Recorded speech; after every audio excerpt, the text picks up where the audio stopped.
Ladies and gentlemen, welcome to the co-optional podcast for the 16th of December 2014. It's almost Christmas, and we bring you gifts. What? Us? Are we the gift? You are We're the all gift? the gifts. It's a Just fucking shitty Christmas, isn't it? It's an awful Christmas. Just terrible. I feel so bad for you. God. Outside the snow and falling, friends are calling. You come on, lovely. I thought you guys were talking. I was gonna be the background as you like. No, It was good. I was just gonna keep letting you go until you realized what was happening and stopped. Oh, it was lovely. Oh my god. Well, on to the Question Podcast. We do occasionally talk about video games, all sorts of things coming up in the show regarding video games, I would imagine. That was the plan. Well, I'm not wrong. The fuck? It's like, actually, things. TV, actually, there's not going to be Probably any of about that. games. We're not going to do that. Yeah, no games today. Today we're going to talk about hit ABC TV shows. Such as? Go. I don't know any ABC TV shows. Can you name one? All right, I'm going to have to look this up. Hit ABC TV shows. Shark Tank, apparently, is pretty good. That's a pretty great good show. Oh, hang on. Weren't ABC responsible for The Blacklist and Scandal? Because in both of those cases, they're great. They're what is- responsible for The Bachelor. Oh, and Jesse's- Gallivant. I wanted to watch Gallivant. Oh, The Chew is great. Okay, ABC TV. Apparently, You're ABC doing is all amazing. right. But you know what You're else doing is okay. amazing? You know what else is amazing? What's in that box? That's a good Jesse question. Cox has been waiting to do this Oh, all week. All week. The anticipation. It's killing me. I hope it's just destroyed. That's all I want, is for it to just be destroyed. Some people are claiming my mic's not working. I'm pretty sure it is. It seems Mine? fine to me. No, mine. Oh. But I'm pretty sure they're just trolling me in chat. That's... What? Oh, Is that goodness. cake? Oh, it is. That is... That would be a $60 cake, my friend. All right. $60 So, Taste of Chicago is the place that we ordered stuff from. I tested the pizza, and you can find my test of the pizza and attempt to cut the pizza, which did not go well at all, on Jenna's channel. But my conclusion is the pizza's pretty good. We had the sausage pizza a couple of days ago. It's good. I mean, it's pretty good pizza. I mean, it's not mind-blowing, but it's okay. Can't really complain. For freeze-dried sent across the country pizza, it's alright. It's pretty legit. I mean, Yeah. it's better than stuff that I can buy fresh here. So Yeah. I think I'm probably just better off making my own stuff, by the sounds of it. But yes, I'm well aware that you can slightly see the wall. I'm going to do that intentionally. I'm going to leave it there for the rest of the show, just for you guys with the OCD. Big shout out there. There Holy it is. fuck, look at that thing. I want to point out, relative to size, this is an expensive cake. I'd say so. That, I mean, cake, that I don't doesn't know, look like a $60 chocolate cake. I'm going to be honest. it looks like something I could buy down at Ralph's for like $4.99. The question is it any good, though? Oh, my friend, we're gonna find out. What kind of Yes. show would this be if I didn't eat it? Yeah. I'm not gonna eat all of it. That'd be insane. I mean, I could. That'd be gross, but You're not even cutting a slice, you're just going in. Yeah, man. That's how winners do it. Who else is gonna eat that cake? it's definitely chocolate. Good. But is it $60 worth of chocolate? That's the question. Hold on, I'm getting in. I'm getting in there. I'm tasting it. No. No would be the answer. I'm gonna go on a limb and say I didn't even need to taste this to know that $60 is too much to spend. All I'll say is, go on with the show. All right. We can do that. There was so much build up to this moment. I This feel moment let had- down, I'm going to be honest. I know. I really do. Me too. We were It's got- talking it's about gotta this be- for like a Aw. week and a half. There has God, I just. there needs to be a reason it's $60. It's got to be like all natural ingredients. No. Like It's here's the deal. cage-free chicken, eggs. No, it's something. Really chicken. That's There's a what literal chicken chicken in the inside. It's just some cake. It's like a cake. It's a chocolate cake with chocolate icing, shaped like a freaking cake, with sprinkles on the side, and I guess it's little cookie crumbles on the side. Sprinkles on the That's side? literally it. $60. There's nothing special about $60. this. There is nothing special about any of this cake. Wow. Except That it's from Chicago. the delicious gifts that will be online. What? I didn't get that. No, Somebody's gonna make gifs of him eating chocolate cake and then jizz to it. Yes, this will be Rule 34. In fact, it already is. Thank you, Duger, It's for already- understanding gifts. If there's anyone that has jizz gifts on the internet, it is Dodger. I thought you meant like we're talking about Christmas. I thought you meant there was gonna be Christmas gifts online because you ate a cake. I was like, Oh, where can I get those are Christmas gifts for some people. Just me. Those are I'm sorry, Gotta Forrest. put a I little meant Santa hat on there. GIFs. There'll be GIFs online. GIFs. Yeah. No, it's not going to happen. If I recall correctly, the guy that invented the GIF insists it's the GIF, and I'm like, fuck you. It's too late now. That's my favorite part is that for the longest time I called them GIFs. And I was like, well, the creator of the GIF says that it's pronounced GIF, so whatever. But let's be honest, GIF sounds so much better. It sounds and much better. It's more colloquially understood now as well. So it's like Yeah. I Call it a think gift. chat's onto something. We're gonna call this cake Ubisoft because it's a $60 overhyped piece of shit. oh, that means that in a few days you'll Ubisoft get cake. another package. And they'll be like, oh, sorry, we forgot some stuff here. This is supposed to go on top. Well, the thing is, if you cut into it, you realize it's hollow. Half of it's actually missing. This is the Ubi cake. There's is what we call nothing this. inside. Yeah. It has no substance. It's I'm just really, I'm literally baffled. Is $60 the base price of the cake, or we're talking $50 then shipping No, for a $10 $60 cake? Look, we found this website thanks to Krendor that was all stuff from Chicago stuff. Yeah. And we just got hyped up by the fact that how could a $60 cake exist? Steven was like, well, I'm going to buy these pizzas. And I was like, all right, well, then I'll get the cake. The pieces were good. Cake The not cake's so with the much. chocolate. It's not bad. It's not a bad cake, but It's just cake. There's no reason to pay $60 for that cake. Here's the thing. I think what you've learned, viewer at home, is that sometimes it's just a cake. Yep. When you see something that's like, but it's more expensive, though it has to be better. Nope. That is not true at all. You know, In I've life at noticed all. actually, Amazon is full of this stuff. This because I've started like buying more board games and war games and things like that. I've noticed that Amazon is full of sellers that will advertise deluxe editions of stuff. There's someone that But it's the exact same thing. yeah, there was we're looking into getting one of those Apple TV boxes because they're setting up some like stuff in my bedroom with like projector and shit. And we're trying to figure out like the best way to get as much content to it with minimal effort, not having to run HDMI cables all over the fucking place. And like we figured out the little Apple TV box is probably the best bet because you can control it from your like iDevice and shit. And I went on Amazon and like, okay, right, so this is about $80. All right, fine. But there was this, but then there was like a starter kit for $130, and it had the Apple TV, the remote, and an HDMI cable. I'm like, oh, so the default thing doesn't come with the remote? No, it does. It does. They're just trying to pretend that it doesn't. And they literally created a picture that has the remote in it instead of the regular one, which doesn't, and then threw an expensive HDMI cable in there and marked it up by $50. That's a huge thing on Amazon. Nice. It happens all over the Nice. place. Just Love ridiculous. Our special guest, who is anything but ridiculous, the one and only ForceSC2Strategy, who is, of course, no longer playing StarCraft 2. Welcome to the show. No, yeah, I don't.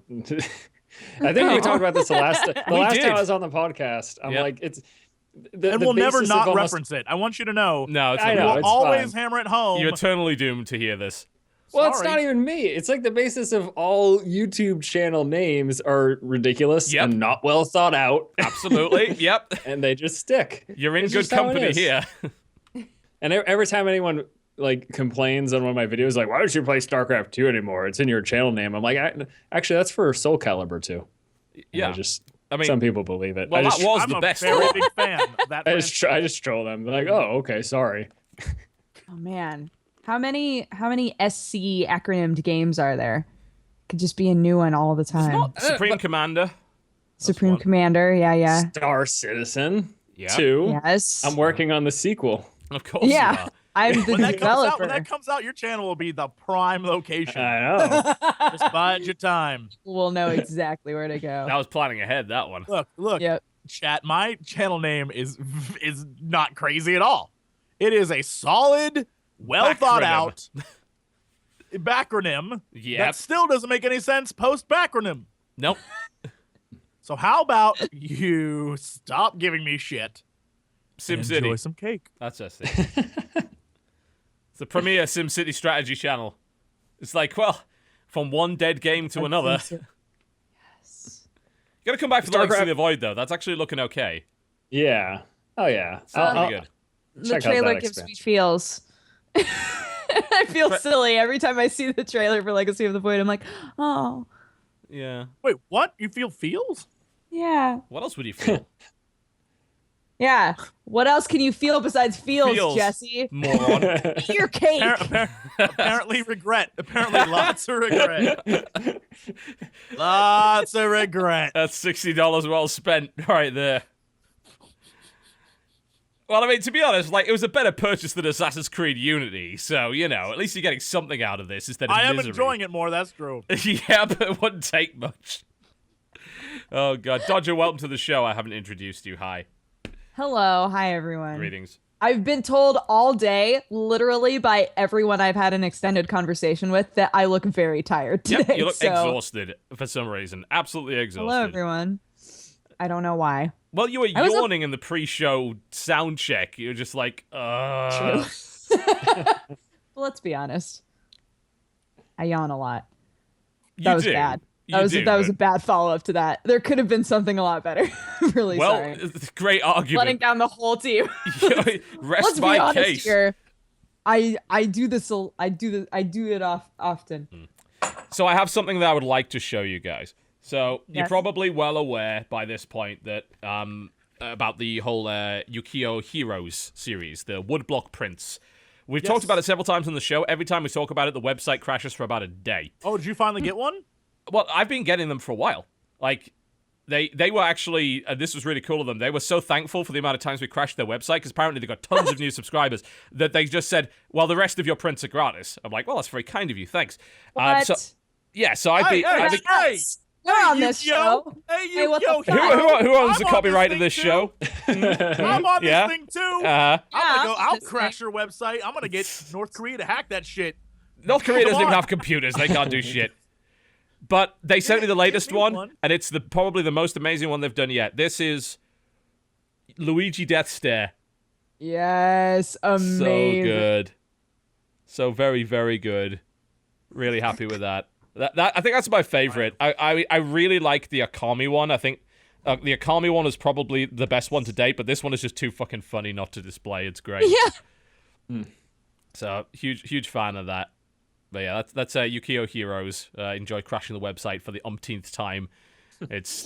They're really nice, really beautiful prints. It's awesome. They're using all the money to to basically get new apprentices to learn the art of woodblock printing, which is really fucking complicated. So That's awesome. yeah, it is. It really is. Absolutely phenomenal. Yeah, yo. Yeah, big fan of that. Absolute fan of that. All right, so welcome to the Crucial Podcast. We do occasionally talk about video games. Let's talk about the games that we have actually been playing this week. Can I start by talking about a game that I would have liked to play but couldn't because PSN is a piece of shit? Yes. Go on. Persona 4 Arena Ultra Max. You know, so I got the original Persona 4 Arena a while ago, played it, it was fun.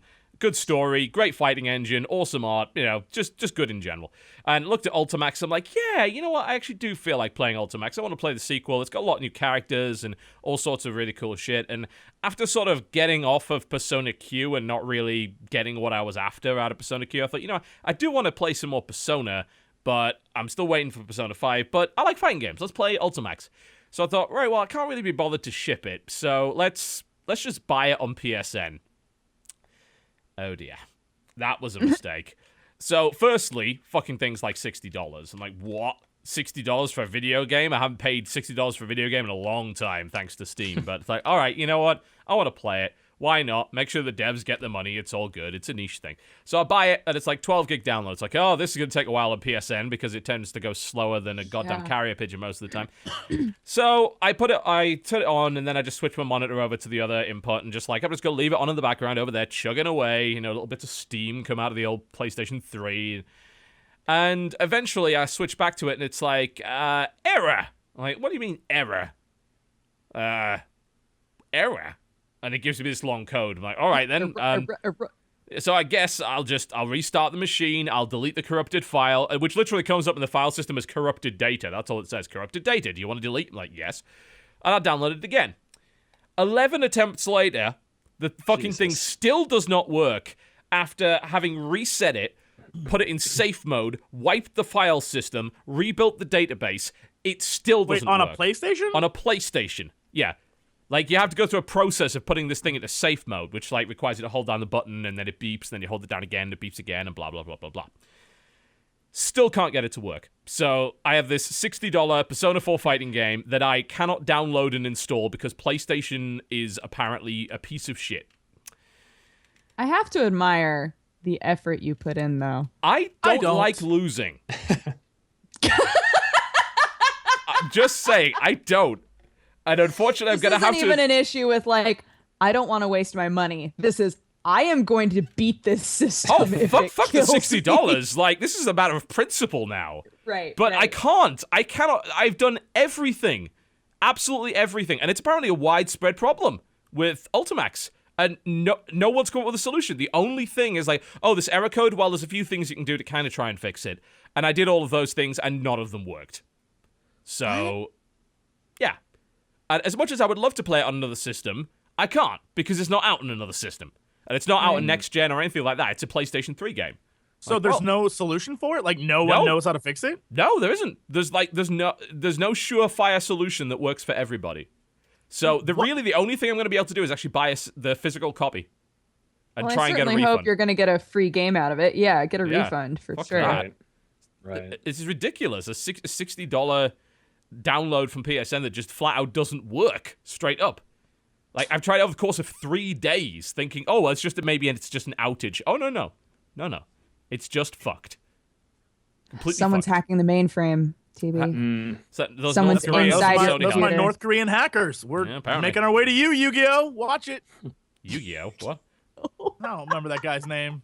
Yo, Yu-Gi-Oh! You know, Yu-Gi-Oh! You know!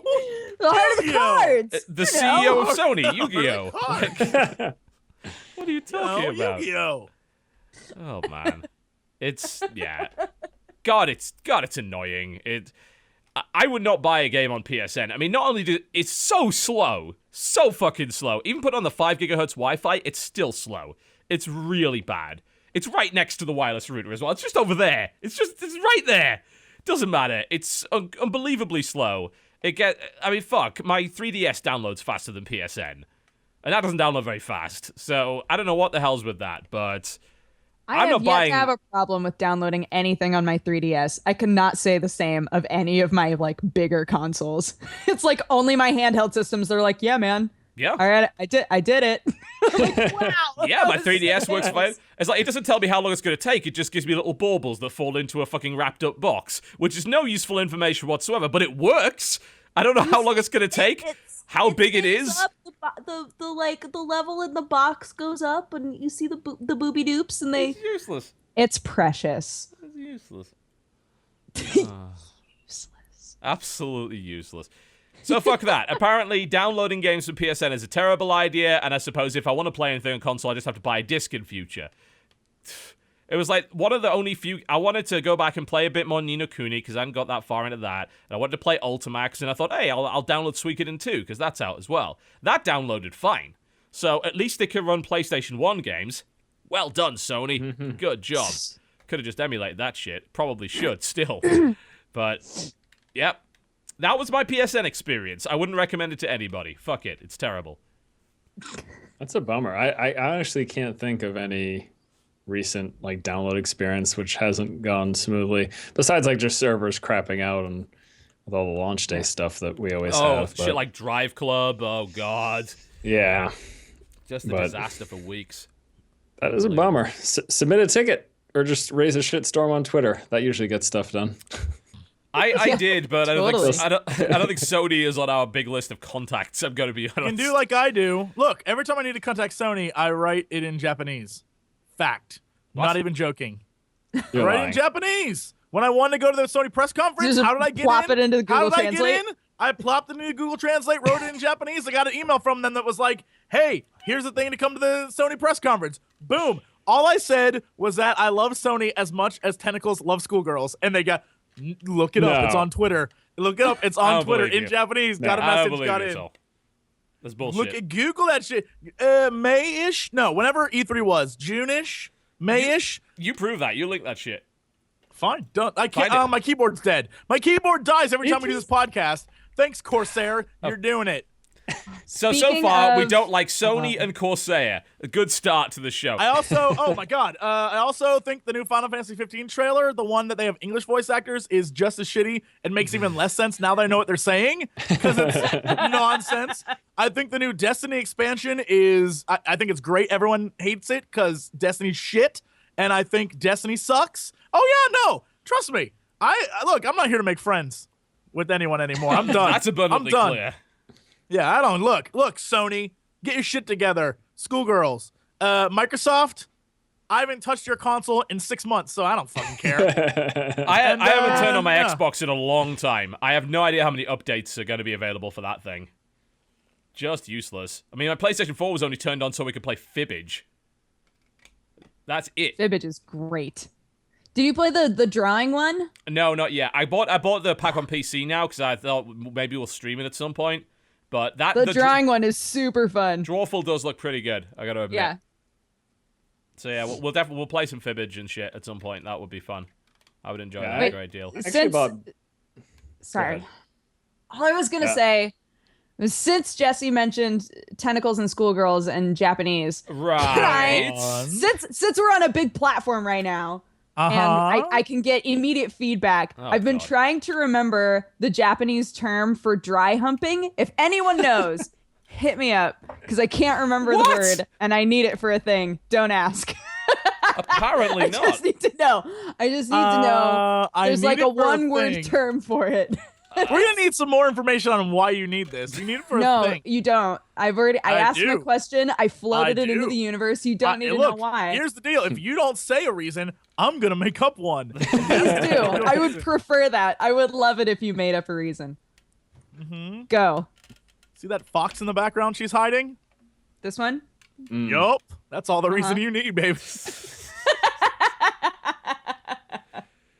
Jesus, stripping must be a pretty big letdown. Very big. Shots Very fired. big letdown. I'm I'm sorry. Any excuse I got for getting it stripping is always welcome. Force, we're gonna let you talk because holy shit, we buried you in bullshit for the last half an hour. What have you been playing this Sorry, week? What's Force. been going Come on, on. Force? I've been playing too much World of Warcraft for the past few no. weeks. Unfortunately, I don't know what it is. I managed so a little bit of history. I was a WoW addict for 5 years, basically, from vanilla up until the end of Wrath of the Lich King, and then Five. somehow I weaned myself off of it. I don't know how, Yeah. but. I know. And I've come back to check out every expansion. I came back and checked out Cataclysm. I played that for a week. Played Mist of Pandaria for I want to say about 2 weeks, and I pretty much expected the same thing to happen with Warlords of Draenor, but I don't know. Blizzard they've got some magic mystery sauce when it comes to making games addictive somehow, apparently, because I can't put this expansion down. It's legitimately, I think, the best WoW expansion since BC or Wrath of the Lich King. I mean, clearly, because it's the one that I'm playing the most. So it's managed to suck me in and pull me away from all other games that I wanted to play. I've played 2 hours of Dragon Age Inquisition. I think that game's awesome. I want to finish it, but haven't touched it. I've barely played Hearthstone for Goblins vs. Gnomes, which I also want to do. So basically, I need help. And if you guys know any support groups, I would appreciate you steering me in that direction. But yeah, it's good. It's really good. So have I convinced you, TB? You coming back to WoW now? So my convinced wife him of now has nothing. 4 level 100s, and that is all the convincing I need never to touch that game again. No way. She just went ham. That's like Sam. Sam has been just playing WoW constantly. He's Yeah. like, oh yeah, I'm working on my 4th build. I'm like, oh, okay, bye. Yeah, I don't want it. I don't. It's a Ricky You're Bobby situation, and I don't want You're it. better off for it. You're a smart man. yeah. Stay away. Play other You know, games. The genius thing they did, and it's really, really smart, is they took the idea of daily quests and grinding reputation and that kind of stuff and focused it all around your garrison And so your garrison, it's yours. And everything that happens there is yours. And the characters there are yours. And so they made it more personal. And so you're willing to spend more time doing it. And it's very sneaky because really it's the exact same stuff you were doing before. But now, guess what? It's yours. And even knowing that's the case, I'm like, I got to log in and do my garrison dailies, bro. I got to do it. I got to run around and get all my damn stuff and do. Although, to be fair, I haven't even been like actually playing the game all that much, but I feel invested in my garrison. Like, it's very strange. It's very strange. Yeah. To be fair, I will say this. It seems like they've made it so that there's a lot less daily time investment needed, but they still definitely incentivize you logging in every single day. But I definitely remember in past expansions having to put in like several hours a day. But right now there's really only like 1 or 2 daily quests, depending on what you want to focus on, that you have to do. And then, like Jesse was saying, you basically have these set of daily cooldowns, if you don't know, that you want to collect every day to make sure you're maximizing the amount of benefit that you get from them. But you don't, like, I could log in every day to WoW for maybe like 30 to 45 minutes and get everything done that I absolutely need to get done.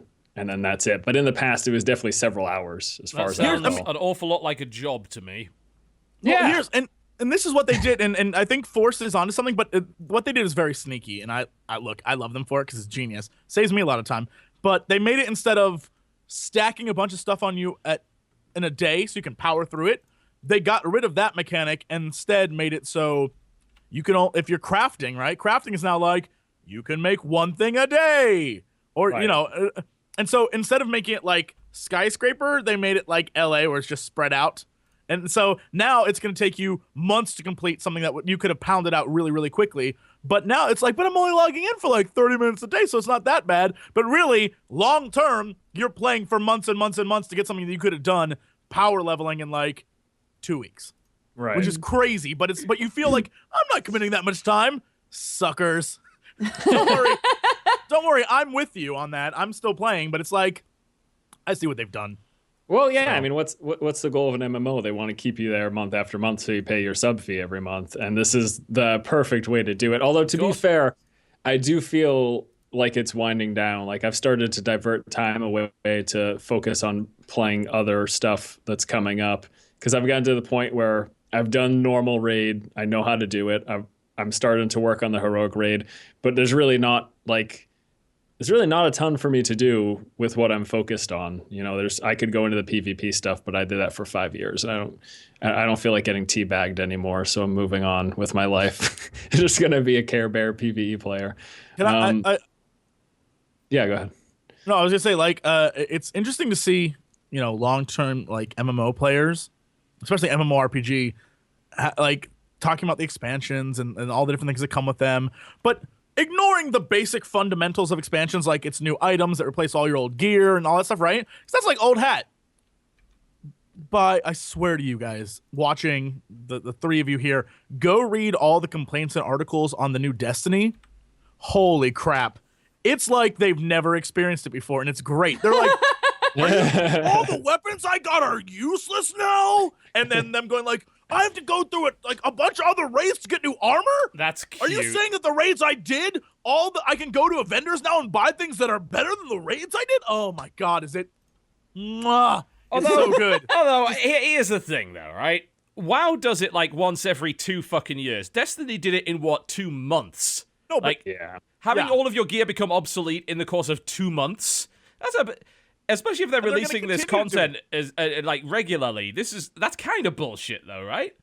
Oh, right? Well, I think the game is bullshit, so I don't fucking care about Destiny. But I enjoy I hope everyone quits Destiny and stops playing it, because that is a shit game. So I think, I wouldn't even, like, the game, Destiny is not an amazing game, but the foundation of what Destiny is could be an amazing game. I'm very much anticipating Destiny 2, because the gameplay, like, Bungie nails shooter gameplay. What do you mean, the foundation? I mean, I'm gonna fight you to death on this one. This is the hill I'll die on. Go, There's fight, nothing fight. good about this game. It's like, to play the game is fun, for like 2 hours, and then you're done all the content, and then the game sucks because there's almost no game there. But the actual like running around, shooting, using your abilities, and if you're interested in the stuff like the artwork, the universe that they've built, although it's like 2 rooms and thinly veiled and there's like nothing there, it looks good. It plays very, very, very well. Like it's a fun game to play. There just needs to be more game there. If they took all of the mechanics and everything about Destiny and put it in like a Mass Effect size universe, it'd be the fucking best shooter ever. Like it would be unbelievable. But it's not. It's like a couple levels that you go back to over and over and over again. They get completely Like old so fast, unfortunately. See, that's what I was gonna say about them doing an expansion so fast. I think that they like very quickly realized or already knew when they put out the game that they were going to need to add content like as quick as possible because there just wasn't enough to make you feel like fulfilled unless you were somebody who was totally willing to just grind forever and then hang out and do Iron Banner and the raids, right? Well, apparently that's one of the issues with the new thing. I was reading up on the fact that if like the more hardcore you were when you played in the launch, if you like leveled up 3 different classes and you got them up max, and you did all this grinding and stuff, you actually are punished for doing that because now when you try to upgrade stuff, it's more expensive. Like I'm reading all this crazy stuff that's basically like it sounds like they just don't know what they're doing. Like they're just like it might work, and it's problems that MMORPGs had way back when that they resolved very quickly because they're like, well, no one's gonna suffer through this. Let's fix it. And so, expansions are you get new levels to play, but then you also get new raids, right? This is like you just get new raids. And and then it's like, all right, you're going to go and try and craft new gear and do new stuff, but we're going to make it very, very hard to do so. So they put like gateways and it takes 21 of the new shards to craft something or buy something, whatever it is, but you only get like a few a raid. And so basically you have to run very, very hard stuff. So before it was like you run stuff and you might get shit, but at least you got something. This is like you just have to keep running and running and running. Like everything I'm reading is just like, thank God I don't have a tolerance for this game. Like I just can't be asked. I can't be. It drives me crazy. And look, the only reason why I'm like this is because I bought into the hype of friends being like, you got to play this with us, and I played it, right. And I hated every minute of it, and I will not hate it. Would you not agree, though, that like the physical act of shooting in that game is fun? It's just everything around that, unfortunately, is lacking. Well, I mean, it's shit. It's an FPS. I would hope that'd be the fundamental. Like, I hope that'd be the fun part. Like, yeah, but like, it's not in Borderlands. Well, like what Force is saying, right, is like the problem isn't the mechanics, right? The problem is the way that the game unfolds itself. Yeah, it sounds like a content. Or It sounds primarily like a content gating issue. Like the shooting mechanics in general are fine. The movement mechanics are fine. The ability mechanics and everything bound into the combat is entirely fine. Am I correct in saying that so far, Force? Yeah. And the world as is far cool. as I'm concerned, yeah. And it seems like a cool world. Problem is, no fucking content. Or what content they do have is repetitive or busted or grindy. They excessively gate a bunch of higher-end content deliberately to make sure that people don't advance too quickly. It seems like it is a solid shooter, but unfortunately it's couched in a very mediocre MMO that doesn't have enough content yet to justify actually playing it.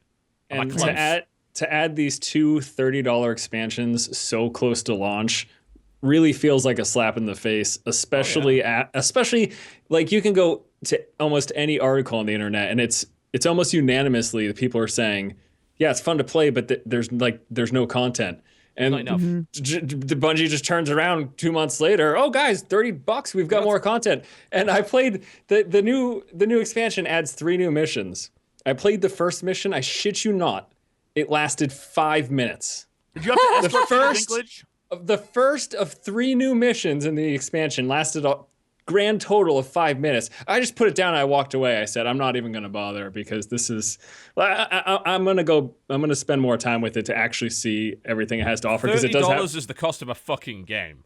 Like, yeah, that is exactly. insultingly small amount of content for what they're... That's the sort of shit that gets added for free in other games. Or as like a $10 piece of DLC at most. That's ridiculous. Yeah, I mean, and to be fair, that was the intro mission. So maybe the next 2 missions are like 15 minutes each or something. Well, they have the raid as well, don't they? What Yeah, else and is there's- in They that have the expansion? raid. They have new legendaries. I think if you're playing on PS3 or PS4, you get a special exotic. Like yeah. So they there's- tried to add a bunch of stuff, but it's not sounding like it's enough to warrant $30 by any means. Right. I think it's 3 new missions, 3 PvP maps, 2 new strikes unless you're on the Xbox One, in which case you get 1 strike, and That's then a the new fucking kick in the teeth Yeah, bullshit, isn't it? That's pretty annoying too. You bought it on the wrong console, you get half the content, fuckers. We get it in a year, and Yeah. Content gating and timed exclusives are amazing, guys. I can't imagine why I don't like consoles. Jesus. I don't know. I'm just hopeful. I really am. I hope that they can learn from all the critique, and that they can, because we know they're doing a Destiny 2 and probably a Destiny 3. It's like, this 10-year commitment and everything, and we know for a fact they're working on Destiny 2. There was some interview some weeks ago. I just hope that they learn from this and that they improve on it, because literally, if they just took everything they have and they added a crap ton more content with more places to explore, it made it feel like more of a universe. And I'd also like more interaction from that game. I think that game would be hella fun if you could play in third person. Like if you basically took, if this was almost like Mass Effect, except for, what Destiny is, more of a shooter focus. I think it'd be a million times better. So maybe Destiny 2 will be great. I don't know. It's just, I don't know. To me, it's so ridiculous because everybody keeps saying, this was their first shot at an MMO. So obviously they were going to get all the same things wrong that other MMOs have gotten wrong. And it's like, do your research, like figure out how all of these other successful MMOs have gotten past those problems. But it's obvious that they didn't do the research, or they didn't recognize the problems in their own game, which is, I don't know. I think that's kind of silly. I think it's easy to, when you're developing something of that scale, to get lost in your own sense of grandeur. I mean, the thing is, like, it was promised to be revolutionary, and it evidently isn't. God, if I was making a game, I'd be like, it'll be okay. It'll be like pretty all right. And then if it's awesome, everybody will be like, whoa! But I would never, ever in a million years try to sell the game as like, this is gonna blow your fucking mind. Well, lately I watch my own videos again before I put them out just to make sure, because I think I fucked something up. I mean, Jesus, if you're making something of this scale, the potential for disappointment is massive. But a $30, you compare that to fucking Reaper of Souls. It's no contest, is it, really? Wait, I'm trying to read like some of these complaints on here. This one is insane. So apparently, if you get a weapon from, like, say, the Vault of Glass raid, and it has max damage of 300, and the armor there has, 30 light or whatever to get your level 30, after the latest patch, existing weapons will still have that. However, anything that is on sale or drops, like even if it's the same weapon, will have higher stats now. 331, 30. So if you own it, you have the old stats. But if you buy it, you can, like, if you got it from a raid, it'll have the old stats. But if you buy it, the same weapon will have better stats. And then it's saying that you can go to the weekend vendor guy and you can buy stuff to reset your thing to get the new stats. But it resets every single point you put into it and all the different glimmer and shit that you put into it to upgrade it. So it resets that down to 0. Right. So why wouldn't you just buy new, like, oh my God, I don't even understand. There's like a fucking 5-page article here on Polygon by someone who obviously like plays Destiny and knows what they're talking about. There's just a laundry list of shit regarding upgrades and raids and stuff. Like, holy fuck, this is a lot of problems. Incredible. This is incredible. Although to be fair, this goes back to what Jesse was saying earlier. Like, these are, if you put it in MMO terms, these are all catch-up mechanics, right? So if you didn't raid and they're not going to say, spend $30 on the expansion, but in order to get, you need to hit level 30, so you need to go grind the Vault of Glass until you get that last item that you need before you can even progress forward. Like, this is them trying to let old players come back and catch up to designing themselves into a corner, isn't it? It's like they knew this expansion was coming out. Like, no one is even an old player yet. No, because it's only been out for 2 fucking months. 2 months old, yeah. Polygon article is in the. It's a really good article, by the way. Please try and get over your prejudice for Polygon. They do actually write quite a lot of good stuff. This, in particular, is very, very detailed. It's like, holy shit. Is this Dark Below expansion punishes the game's most important players? Yeah, indeed. That is a detailed article. But yeah, if you want to know about Destiny's Dark Below problems, there's apparently a shitload of them. I'm gonna be honest. I am very glad that PC didn't get it, and I hope that when it eventually does, it'll be a better game for it. You know, if we get it a year down the road with a year's worth of content and balancing and all that shit it's sorted out, then cool. I'll play that game then, but absolutely honestly, not by otherwise. By the time the Destiny Complete Edition comes out, which includes all DLCs, it might be worth it. God damn it. I didn't even think about that. You know that's going to happen too. Oh, yeah. Of course it will. Game of the Year edition. Oh, get out of here. What gets me is that doesn't make any sense for the model, because they basically created an MMO of sorts, right? And MMOs live or die based on their content updates.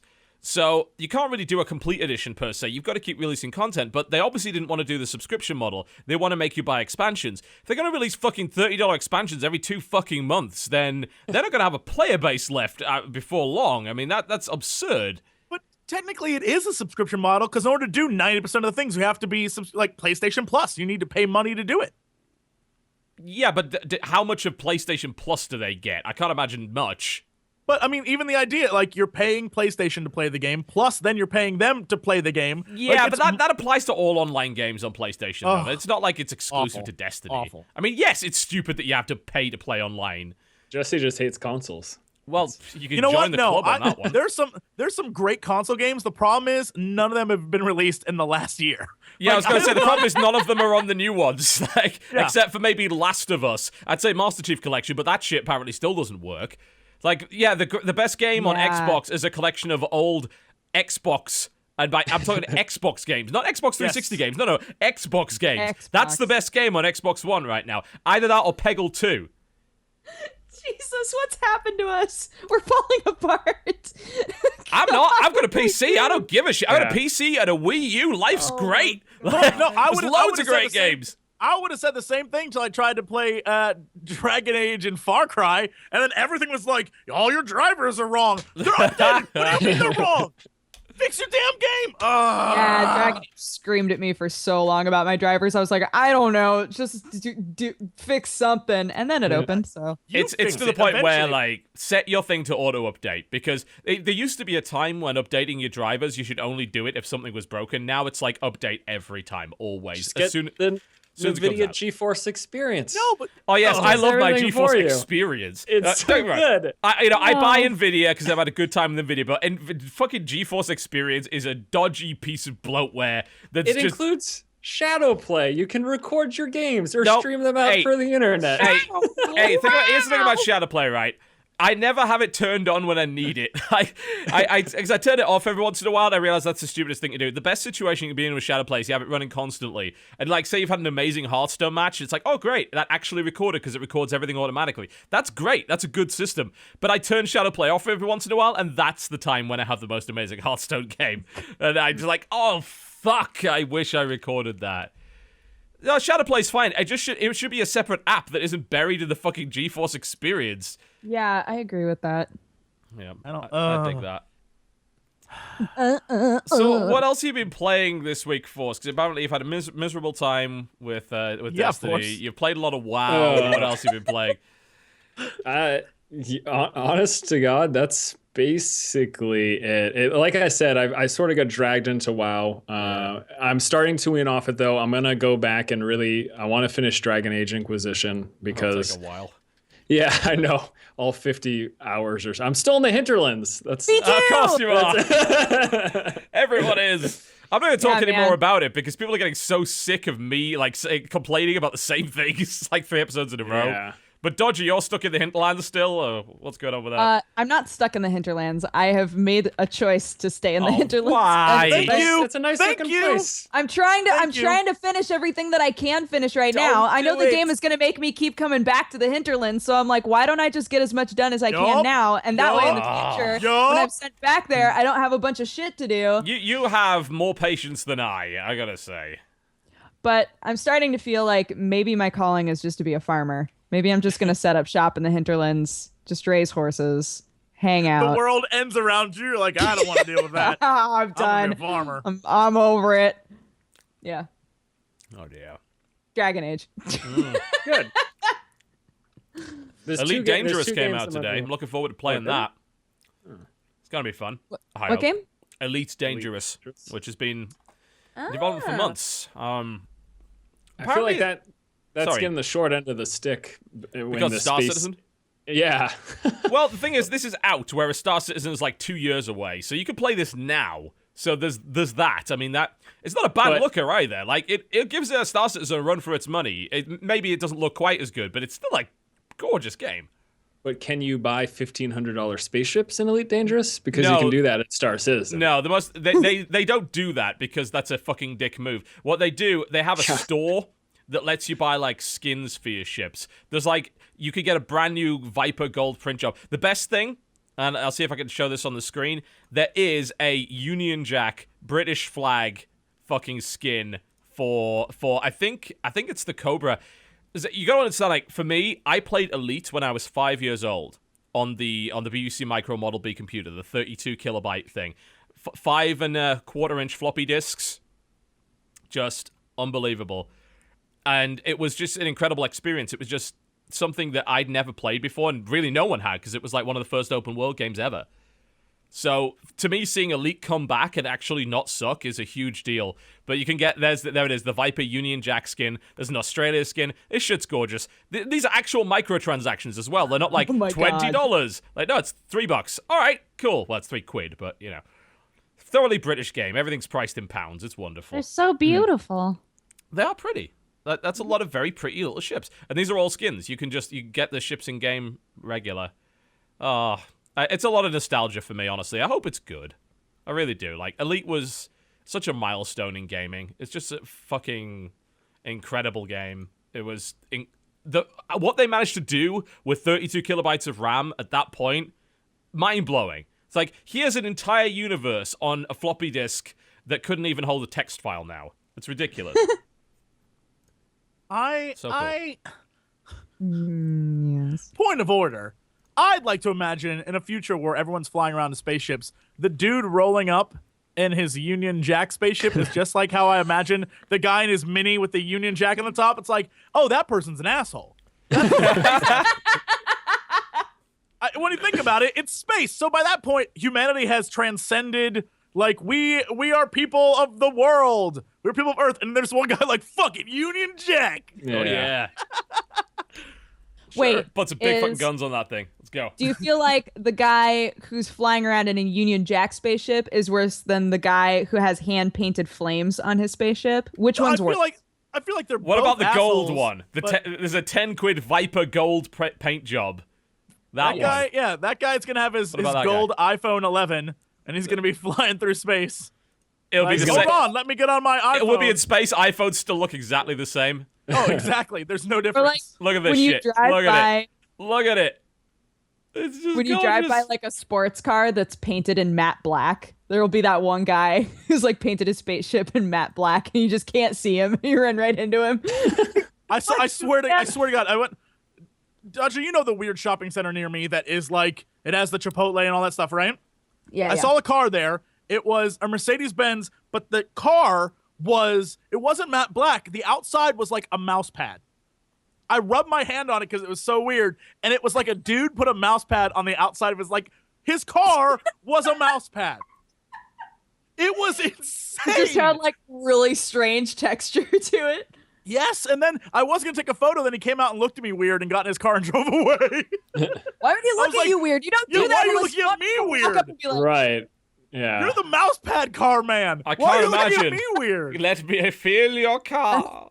Hold on, It I'm was just so I just- strange. Hold on, I'm trying to figure out what this is. I just need a second. Yeah, I'm looking forward Yeah. to playing it though. Apparently, it's very online these days. Like the single player component's essentially gutted, so you have to deal with it being online. But outside of that, I mean, I don't really mind that. I'll probably mind it as soon as something goes horribly wrong with it. But as long as it works, I don't really mind. I'm just looking forward to. I haven't played a space game in ages. I have a Cytec X52 that I never use for anything. I need to dig that out and play Elite with it. I hope it's good. It'll ruin my childhood if it's not. I'm just gonna have to put that out there.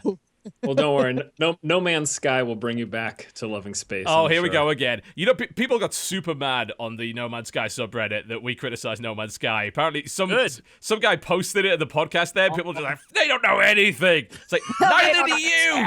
Yeah. And then the day after that, they released a video that's 70 answers for No Man's Sky the day after we broadcast. It's like, here's 70 things. Like, oh, okay, well, I know somewhat more about it. So it seems like it's coming together. But again, show me gameplay. Show me actual gameplay, and then I will stop complaining. Yeah, 70 things is 70 talking points. That is not actual gameplay. Yeah. We still don't know it. Like, you can tell us everything about your game, but it still doesn't mean that that's the game, guys. Sorry. Yeah. Indeed. The Well, concept is fun, though. Yes, absolutely. Colors are great. I like colors. Oh yeah, Colors are you nice. like red. You like minimalist UI. We got both of those. I Lots of red. love all Like that. red. Yeah. I love weird-looking I'm things. more partial to orange, but I like red. Red's They pretty have cool. orange too. That's a color in the game. There's some purple there. Wow. There's a bit of purple. Oh Yeah, my and gosh. blue. I saw blue in I'm there. in. Mm-hmm. I learned 70 things just now. Wasn't there can't- like Of course a he did.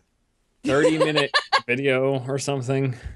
Of Didn't they nothing. Yeah. Oh, really? I didn't watch it was all just- of it. It was just visuals with a fake overlay, and it was like, look at our game. Great. We still don't know anything about Oh, it it. reminded me of was it like deeper down or deep down when we first saw that? It's like, wow, look at that. And the UI was completely fake, and like it didn't represent the game at all. It's god. When are people gonna learn? We noticed that shit.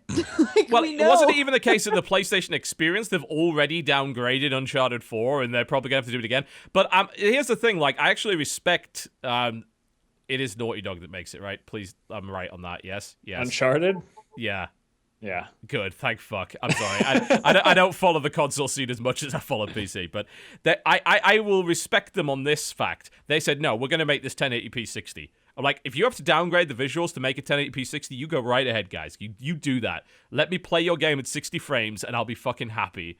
You know, I'm so glad that someone is willing to commit to that publicly, instead of saying, there's all sorts of other excuses that keep being made by all sorts of different companies, and none of them will just come out and say, well, we just can't. Sorry, guys, we can't get it running at 60. The hardware's just not good enough. It's like, no, there's we feel it's best for this genre. And Cinematic.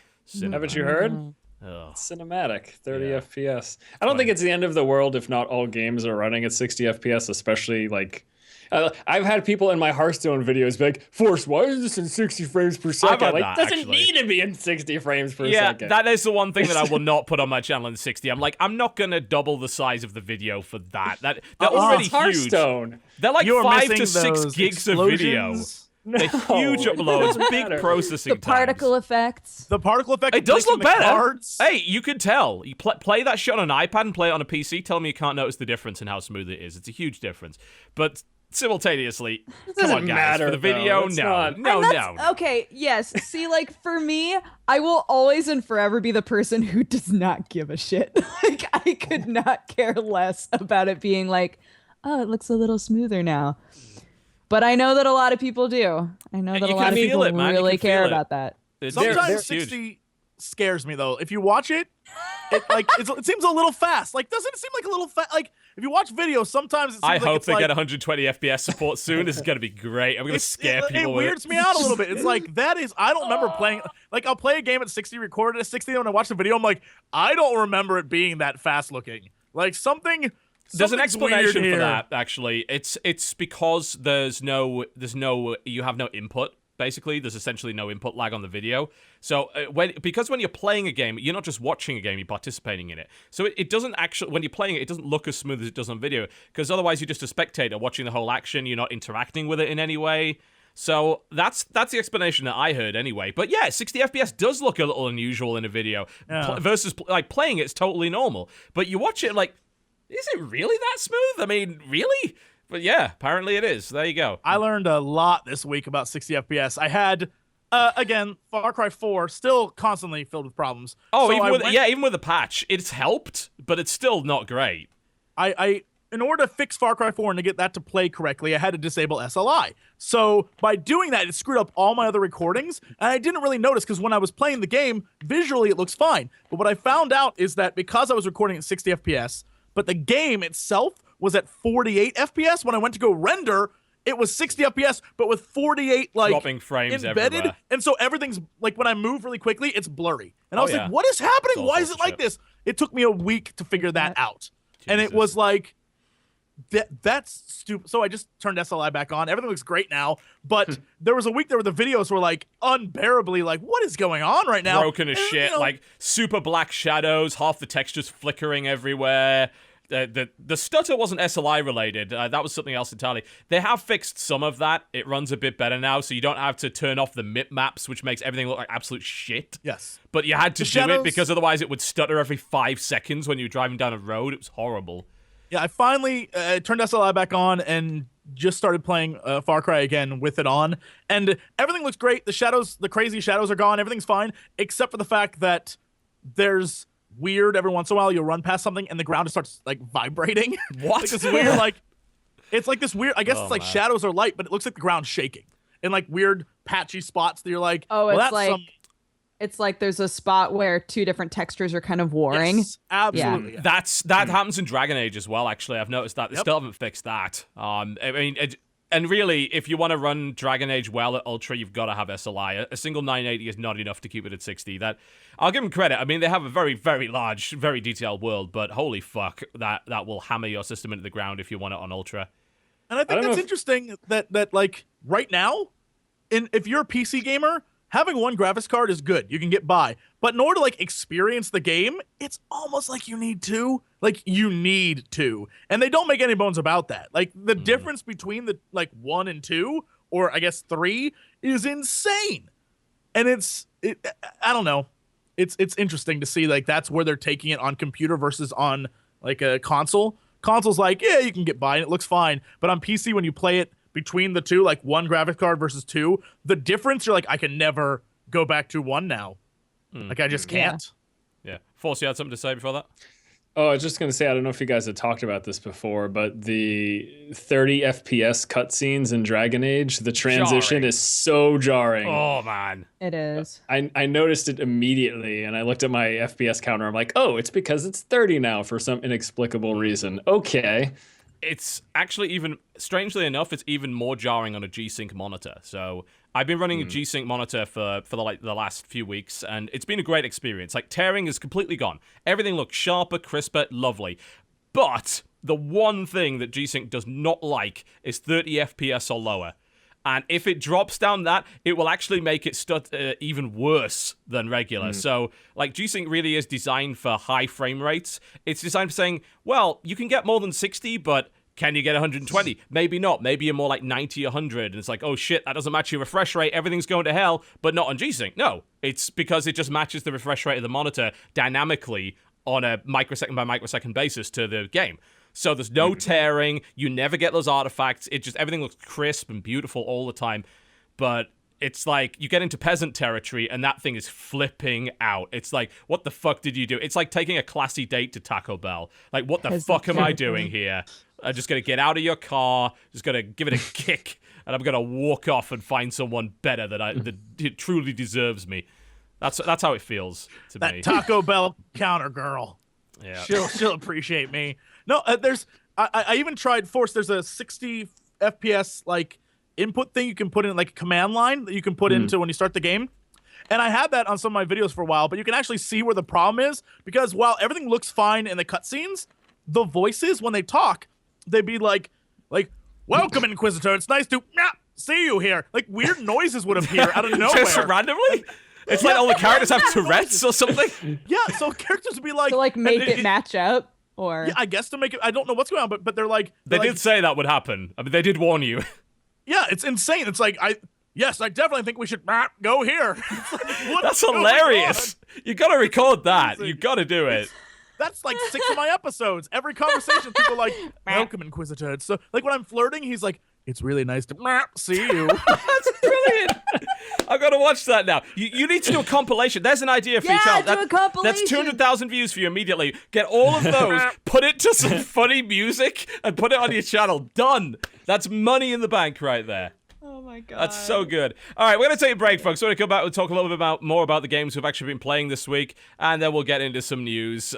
I think you know what's coming. I think the only controversy that's around right now, it's getting talked about. It'll happen later on in the show. You're watching the Co-optional Podcast. Do not go anywhere, please. Back to the Co-Optional Podcast. We're playing a lot of music from the new album of our friend Miracle of Sound, Level 5, which has like 30 fucking songs on it. It's huge. There's so many songs on that album. Yeah, it's ridiculous. It is available to buy right now, by the way, and there are 30 songs on it for $10, which is pretty fucking good value. I sent codes to Dodger and Jesse. It's some of his best work, honestly. It really is. It's so diverse. There's so many different styles on it. You can find it at miracleofsound.bandcamp.com. That's where all his albums are. miracleofsound.bandcamp.com. I'd strongly recommend it. The name of that track was My Revolution, which is... He made it for Assassin's Creed Unity. It's much better than Assassin's Creed Unity is. So that game does not deserve that song. Not at all. And we actually opened the show with Welcome Home, which is fucking awesome. It's his Far Cry 4 song. Really, really amazing track. Big fan of that. And of course, he does the theme music for our show, so we are inherently biased to love him. We love him. Co-optional. Ba-do-do-boo-be-do-boo-be-do. You constantly ruin the song every time, man. Co-optional. This is the lounge jazz version. I don't like it at all. Dooba-dooba-dooba-dooba-dooba-doo. Yeah. Nice. Co-optional. Co-optional. We should put out an elevator version. Oh.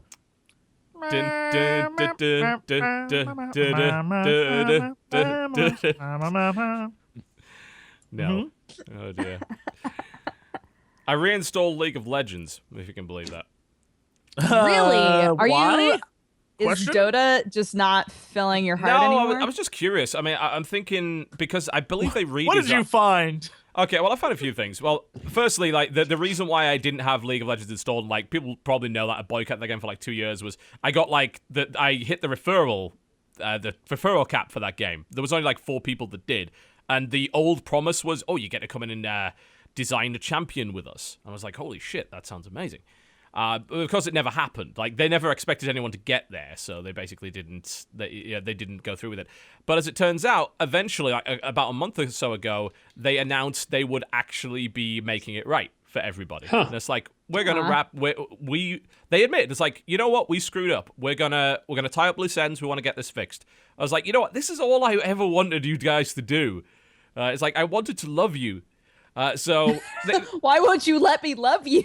Pretty much. So I got all sorted out, and apparently they changed their map around and things like that. And I was like, you know what? Let's log back in, because I'm thinking of like updating my LOL video, because my LOL video is my most successful WTF is of all time, and it's completely useless because it's so old. I made it when Trundle came out.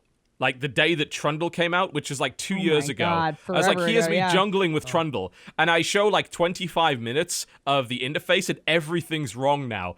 Like, it's completely useless. And it's still getting 25,000 views a month. Like, it doesn't stop. It's completely out of date.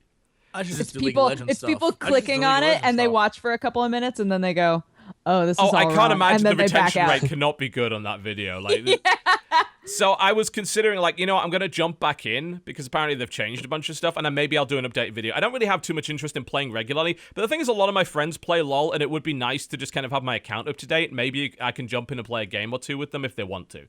Because I don't hate LoL. I think Dota's better, but I don't hate LoL. No, it's a fine enough game as it is. But guess what? As part of the referral thing, I also got more riot points than God, right? So I basically got 1 million riot points. And I have so many influence points that it goes off the screen. The interface was never designed for that many influence points. And I thought, you know what, I need to update, I need to buy all the stuff that I didn't get. So I was like, I'm going to buy all the heroes and all the skins that I missed. That store doesn't fucking work. Like, that is broken. It is consistently broken. I try to buy things, and just half the time it just doesn't. Like, the little Katarina that they've had there for 5 years gets up and dances, and then nothing happens. They're like, Katarina, what the fuck are you doing with my stuff? Like, what if... She's embezzling it. She's running off with my skins. That's what's happening right here. I've never had a problem buying anything on LoL. Maybe I'm just buying too much. Like... Maybe you just click all of them at once and you're like, why isn't it working? It's just like I buy a few things, so like, hang on a minute, it's probably checking that my riot points aren't hacked or something. It's like, you have a lot of riot points. You sure you got these legitimately? I guess maybe that has something to do with it. But yeah, so That's I a don't know what's going on with that. legitimately, yeah. But they've done the map change, right? Or is that currently on the beta? Because like they were doing their huge change of everything. Has that happened, or is that still in beta right now? Someone in the chat, I'm sure someone in the chat plays League of Legends, that very obscure video game. They could probably tell me. But because I'm interested in trying out the new map and seeing what's going on with it and all the changes that they've made.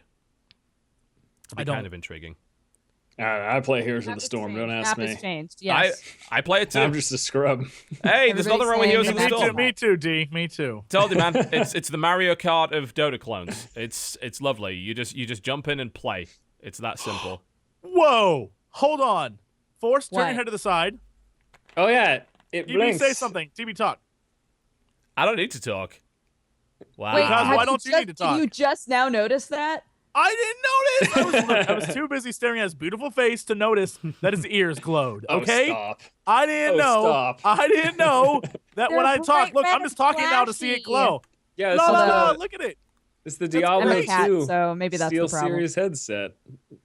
It's Beautiful. funny when D2 launched. If you don't know, I covered Diablo 3. Did I say 2? I meant You 3. said 2. I was going to say that has lasted a while, man. Yeah, That's- Steel Series before They Steel look Series existed. beautiful.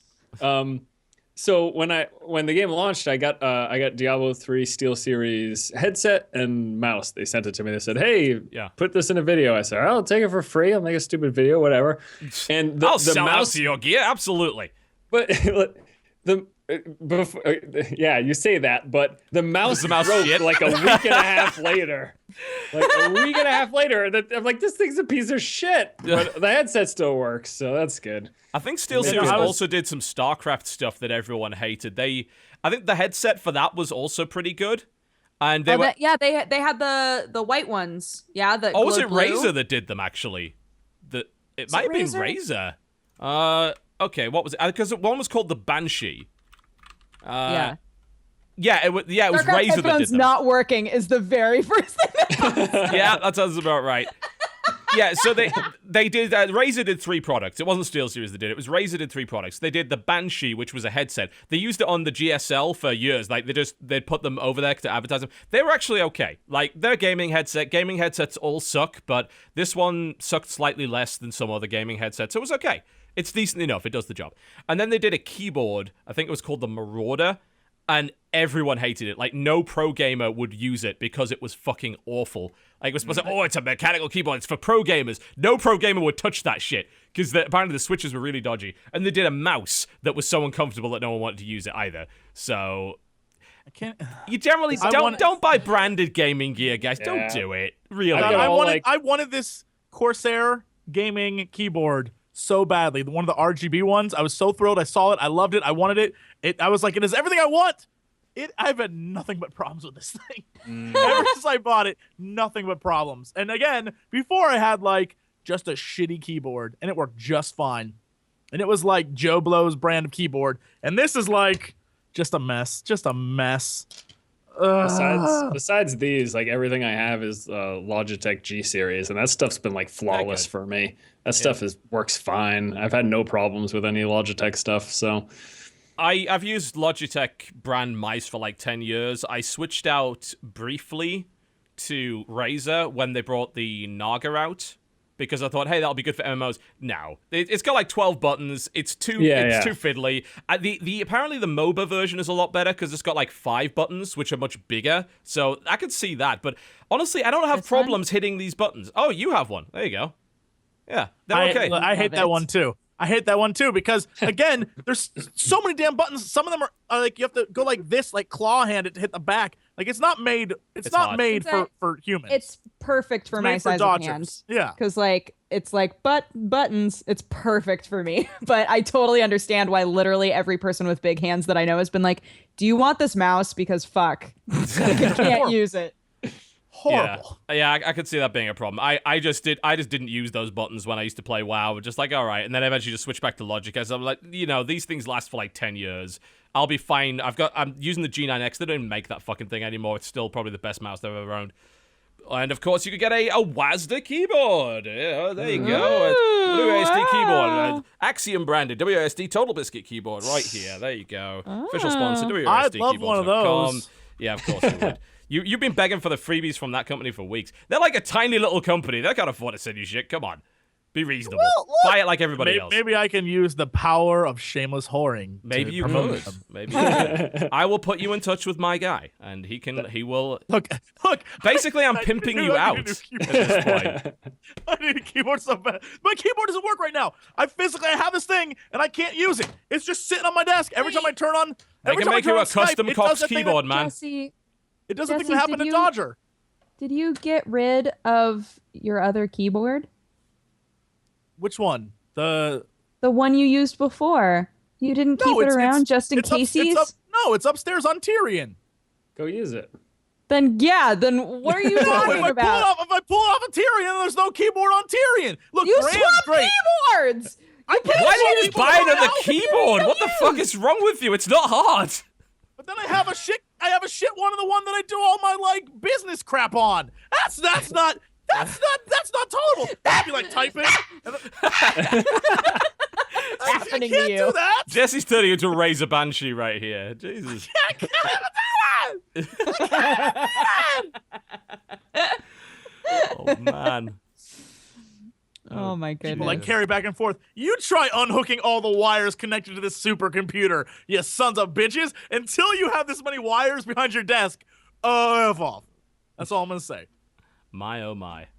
Chat, you dummies, you God. big I dummies. started using a wireless one, which I'm a little bit worried about, but it has the quietest keys I could find. It's always good. Yeah. And it's pretty great. Even this, which has O-rings on it, and one of the quieter Cherry MX switches is still kind of loud. I mean, it's hard to avoid that. It depends on how angrily I'm typing. Oh, yeah. If I'm typing normally, you basically can't hear anything. But there's still moments where Sam's like, you writing a novel? What's happening over there? I'm just like, It's like, no, I'm replying to YouTube comments. Can't you tell? like, could you just give me a second? I'm trying to tell somebody they're wrong, okay? Chat does have a good point. That $60 cake, you could have spent that on a fucking keyboard, mate. You probably should have done that. Look. One of those things was a hilarious podcast antic. The other is a fucking keyboard. You make the call. I chose wisely. Oh, man. All right, so what else have we been playing? I played a game called Sun Age Battle for Elysium. It popped up on Steam. It's like, it's a real-time strategy. I'm like, it is? Those things exist? I'll play it. So I played it, and, I mean, it's okay. It originally came out 2007, and then they made kind of an updated version which was less shitty, and they brought that out, and it's like, it's alright. It's got some interesting ideas. It's got 3 factions, a terrible campaign, and a decent skirmish mode. It's got 4 resource types, and it's got this kind of interesting system where you build units, but when you kind of bandbox and select them, they all kind of automatically go into a squad, and then they move around as one, which I thought was kind of neat. A little bit unusual, but it means that you can kind of very quickly create groups. It's got this interesting power mechanic where you've got to kind of create power lines across the map in order to expand, and you can dick over people by just finding the one in the middle that they're not guarding, just blowing the fuck out of it. So that's kind of fun, and it. Yeah. Sorry. All I was gonna say, you can't hotkey a group. You have to select it. Oh no, you can hotkey it too. You can do that as well. Okay. It's just that when you kind of bandbox stuff, it automatically kind of puts things together. And it makes sense because you can put these kind of commander units into your squads, which will kind of improve them. There's one guy who has just a really awesome gun and buff stuff. There's another one which you can change what resistance it has, so it makes the entire squad resistant to a certain kind of damage. So that's kind of fun. It also looks good. I like the aesthetic a lot because it's done in the style of those old sprite isometric RTS, but it's just really clear and crisp and kind of looks fairly nice. It's not a brilliant real-time strategy. If I wanted to nitpick it, and I will when I do the video, there's a bunch of things that StarCraft does way fucking better. But is it a browser? Is it a browser game? No, it's on Steam. I'm just looking at I'm just looking at a video, and it kind of looks like a browser game. Oh no, it's a full-on RTS. There's no weird browser shit in it. It's just they've used the old sort of 2D isometric sprite way of doing things, which, to be honest, I kind of dig that because it looks good. It looks really pretty for the most part. You're probably looking at the old version that came out in 2007. If you want to look at the new one on Steam, it looks all right. But the campaign's garbage. I mean, the voice acting is terrible. But like to play some skirmish games in multiplayer against friends, it's okay. You know, it's How much is it? It's like $15. It's 15% off until the end of the week right now. I believe so. Yeah, it's not normally awful. $17.99, but right now it's $15.29. Yes. Oh, great. Quite the deal. Yeah, it's okay. I just like the fact that one of its factions basically just uses groups of slaves who you can also add a slave master to the group and then give them guns and just throw them in there as cannon fodder. And everyone else kind of builds futuristic shit. What do? Like giant smokestacks and fucking giant mines with soot pouring out of them. And they've got a bunch of suicide units and all sorts of weird mutant crazy cyborg shit. And magical staffs for some reason. I don't know. It's kind of cool. It's not bad. I mean, it's not like you have many choices for RTS these days. So seriously, hopefully that Grey Goo game is going to be good when that comes out next year. That looks pretty good. We'll see how that turns out. Outside of that, though, I haven't really been playing all that many video games. Strangely enough, I played a tiny bit of Freedom Wars, but I haven't really got into it. So I have no idea what's going on with that yet. It's pretty. Yeah, I'll give it that. That game. Yeah. I after last week's podcast, I went back and re-downloaded Plague Inc. because F you guys. Oh, all right. And oh my god, I was about to played say way fuck too much somebody of it. too. Played way too much of it, and I will let you know I can beat everything except that damn zombie campaign. For some reason, I'm not good with zombies. I've tried the wait and infect everyone on planet Earth and then unleash the zombies. Didn't work. I tried start right away and start murdering people with zombies. Didn't work. I tried like a mix. I don't know how to beat the game with zombies. I can't do it. Apparently, no matter what we do, humanity wins. I tried Bullshit. the tactic that you talked about last week where you just lie in wait and have no symptoms for a really long time and then you attack. I waited too long. No, I waited too long. So I waited until I infected everybody and then I undid all of my transmissions and then put all of those points into you big dumb. symptoms, but I didn't have enough to get to any deadly symptoms. So people weren't dying fast enough and then they were looking for a cure. And I was like, no. Oh, sweet baby child. Here's how you do it. And it's really simple. The way you do it is you go in and you do cold. You do the cold. You do bird transmission and one other thing. And that's it. And then you just wait. And you just put on super fast motion. You click all the different things. And then when it comes to things pop up that are like, you're infecting this and doing this, get rid of those. But wait, don't do anything else. And you'll have 300 points to spend. And then when everyone's infected, then you're like, a bomb of death, and everyone dies like that. You can't just every symptom. Yeah. Yeah, you can't. You think you have to keep putting points in to infect people, but you don't. Just over time, people will get infected.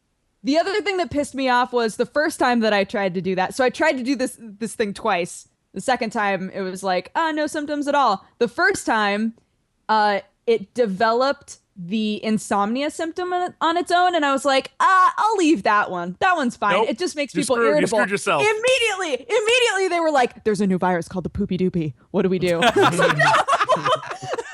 So upset. And then there was Poopy Doopy Awareness Day. I was like, literally all it does is give you insomnia. Why are people caring about this right now? I was so pissed.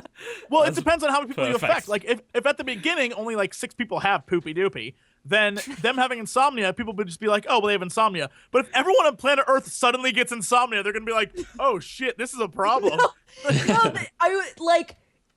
I started on USA and then it had Wait, gone why to would you start the USA? I don't know. I realized it was a problem because they have good healthcare. That was a big USA issue. good healthcare. All right. Good healthcare. Sure. Well, good enough that they had the money to put into a cure. Yeah, I was gonna say it's got great healthcare if you have a sack of cash. I'll give them that. Yes.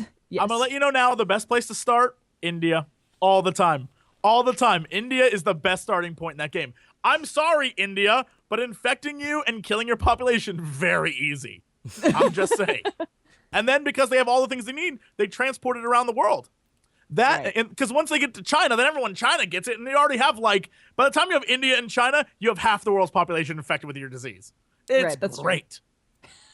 I'm just saying, if you Well, that's plan getting on taken wiping out of out context, isn't it? humanity, India and China is where I'd start. I'm just saying, mad scientists of the world, not America, not LA. Let's not do that. I'll do that next time. Oh man. Also, You know, Egypt what- is very good as well. Because Egypt has a port and has planes and it has all that stuff. Right. I think, this week I also started playing, it's been a long time, but I just got really bored and decided I'd play some more Payday. Payday 2. Oh. Apparently they have a new character who's like a chick now. So they added a fifth member of the team, and it's this girl named Clover. And I was Some like, people were complaining what? about that because apparently you have to pay for her and like, oh, they finally You get a female do. character, you have to pay for it? Arr. You do. It's like $4 or $5, and I agree with that. How I think dare that's they douchey charge that for they new make you pay content. for it. But at least they have a character, and she's not like there's nothing douchey about it. It's just like it's a chick character you can play as. Yeah. I'm like, that's cool. All right, cool. So I'm now imagining her like in the Payday mask but wearing a bikini. Just like, Oh god. I'm ready. That would be the worst. I said it before, I want more crime games with more female criminals. Because it just would be Right? more interesting. Me too. I also Lots and want lots that. of- I want Disney villain levels of crazy women. Oh yeah. Like, where are they? Disney figured it out. Yeah. wait, Disney? What? Yeah, I want my Maleficents. You want and your I Cruella de Vil's of I crime? want my Cruella de Vil's. Cruella de Like, Vil. where are they? I want my what's her name? Oh fuck. In Little Mermaid. Shit. Christ. What? What's her name? Ursula? Ursula. I want my Wow. Ursulas. She's got hips for days. She's ready to kill everybody. Like, what's going on with those? She's also an octopus, so those are technically not hips. Those are tentacles. Dem hips. Dem hips with tentacles that pop out of the hips. Sure. Okay. Right. Yes. Oh my. Yeah, and Payday is a bit of a problem. I think I'm going to have to play it with you, Jesse. What level are you in that? 30, 40 something? Oh, Jesus. It's going to take me forever to catch up. No, it doesn't. I mean, honestly, that will, yeah. But, I mean, difference-wise, it doesn't matter too much. Like, there's a lot of great things in the game now that I weren't there before. Pretty much leveling gives you some cool benefits, but in the end, you can still play with people like level 1. The thing is, you've got There's to a lot of play fun with people. Like, you can't do it. You can't play with the AI without, like, levels because you can't do shit. Yeah. I tried. Exactly. I bashed my head against that for ages because no one would let me in their fucking party in pubs because I was too low level. Like kick immediately. Aw. Really? Yeah. It was pretty bad. Like because I didn't play it on launch. I got it like a couple of weeks in, and then everyone was like way higher level than me and didn't want to play with me. So I'm like, oh shit. So I guess I'm gonna Guys, have we should to play. Yeah, we Let's should. all play together. A lot Yeah, of fun. let's say that not even literally every stop saying podcast. that on the Let's- show. Like, stop. Let's all play a game together someday, maybe. I don't know. No, like what- we're friends. Yeah, I mean, at some point, we're actually because we were thinking about the whole co-optional plays thing was going to kind of happen when we hadn't moved our stuff off Polaris, and now we're just like, you know what, we should probably just stream video games like at some point. Just nice and simple. Let's just do a fucking stream or something.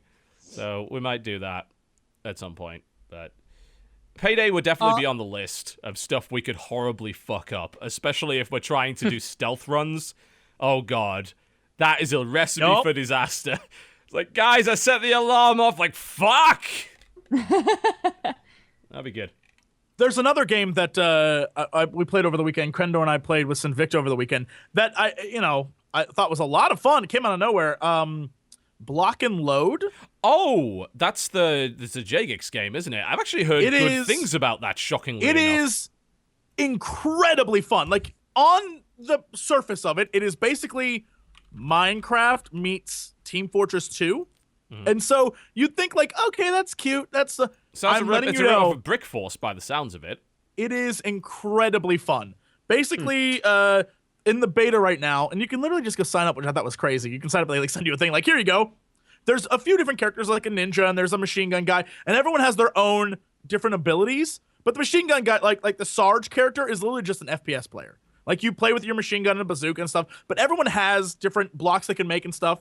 And before the round starts, you get 5 minutes or 6 minutes to construct your base however you want. Yeah. And so you build things, or you can dig around. There's a core, and they have to destroy the core. That's the premise. And so you can dig around the core, build blocks around the core, do a million different things to prevent the enemy from getting your base. And then after the 6 minutes, you start the actual game, and it's like a Team Fortress kind of deal. You're running around. But you with your built the team, actual fortress yourself. Yeah. Well, I mean, they give you a map. And so sometimes it's a flat map and there's nothing there. And sometimes there's a big crazy map and you have to like build around the craziness. And the way you build things is by mining or doing stuff like you would in Minecraft. You get points. And those points you can use to build stuff. So you can build turrets and you can build like blocks and impenetrable different things and all sorts of different defenses.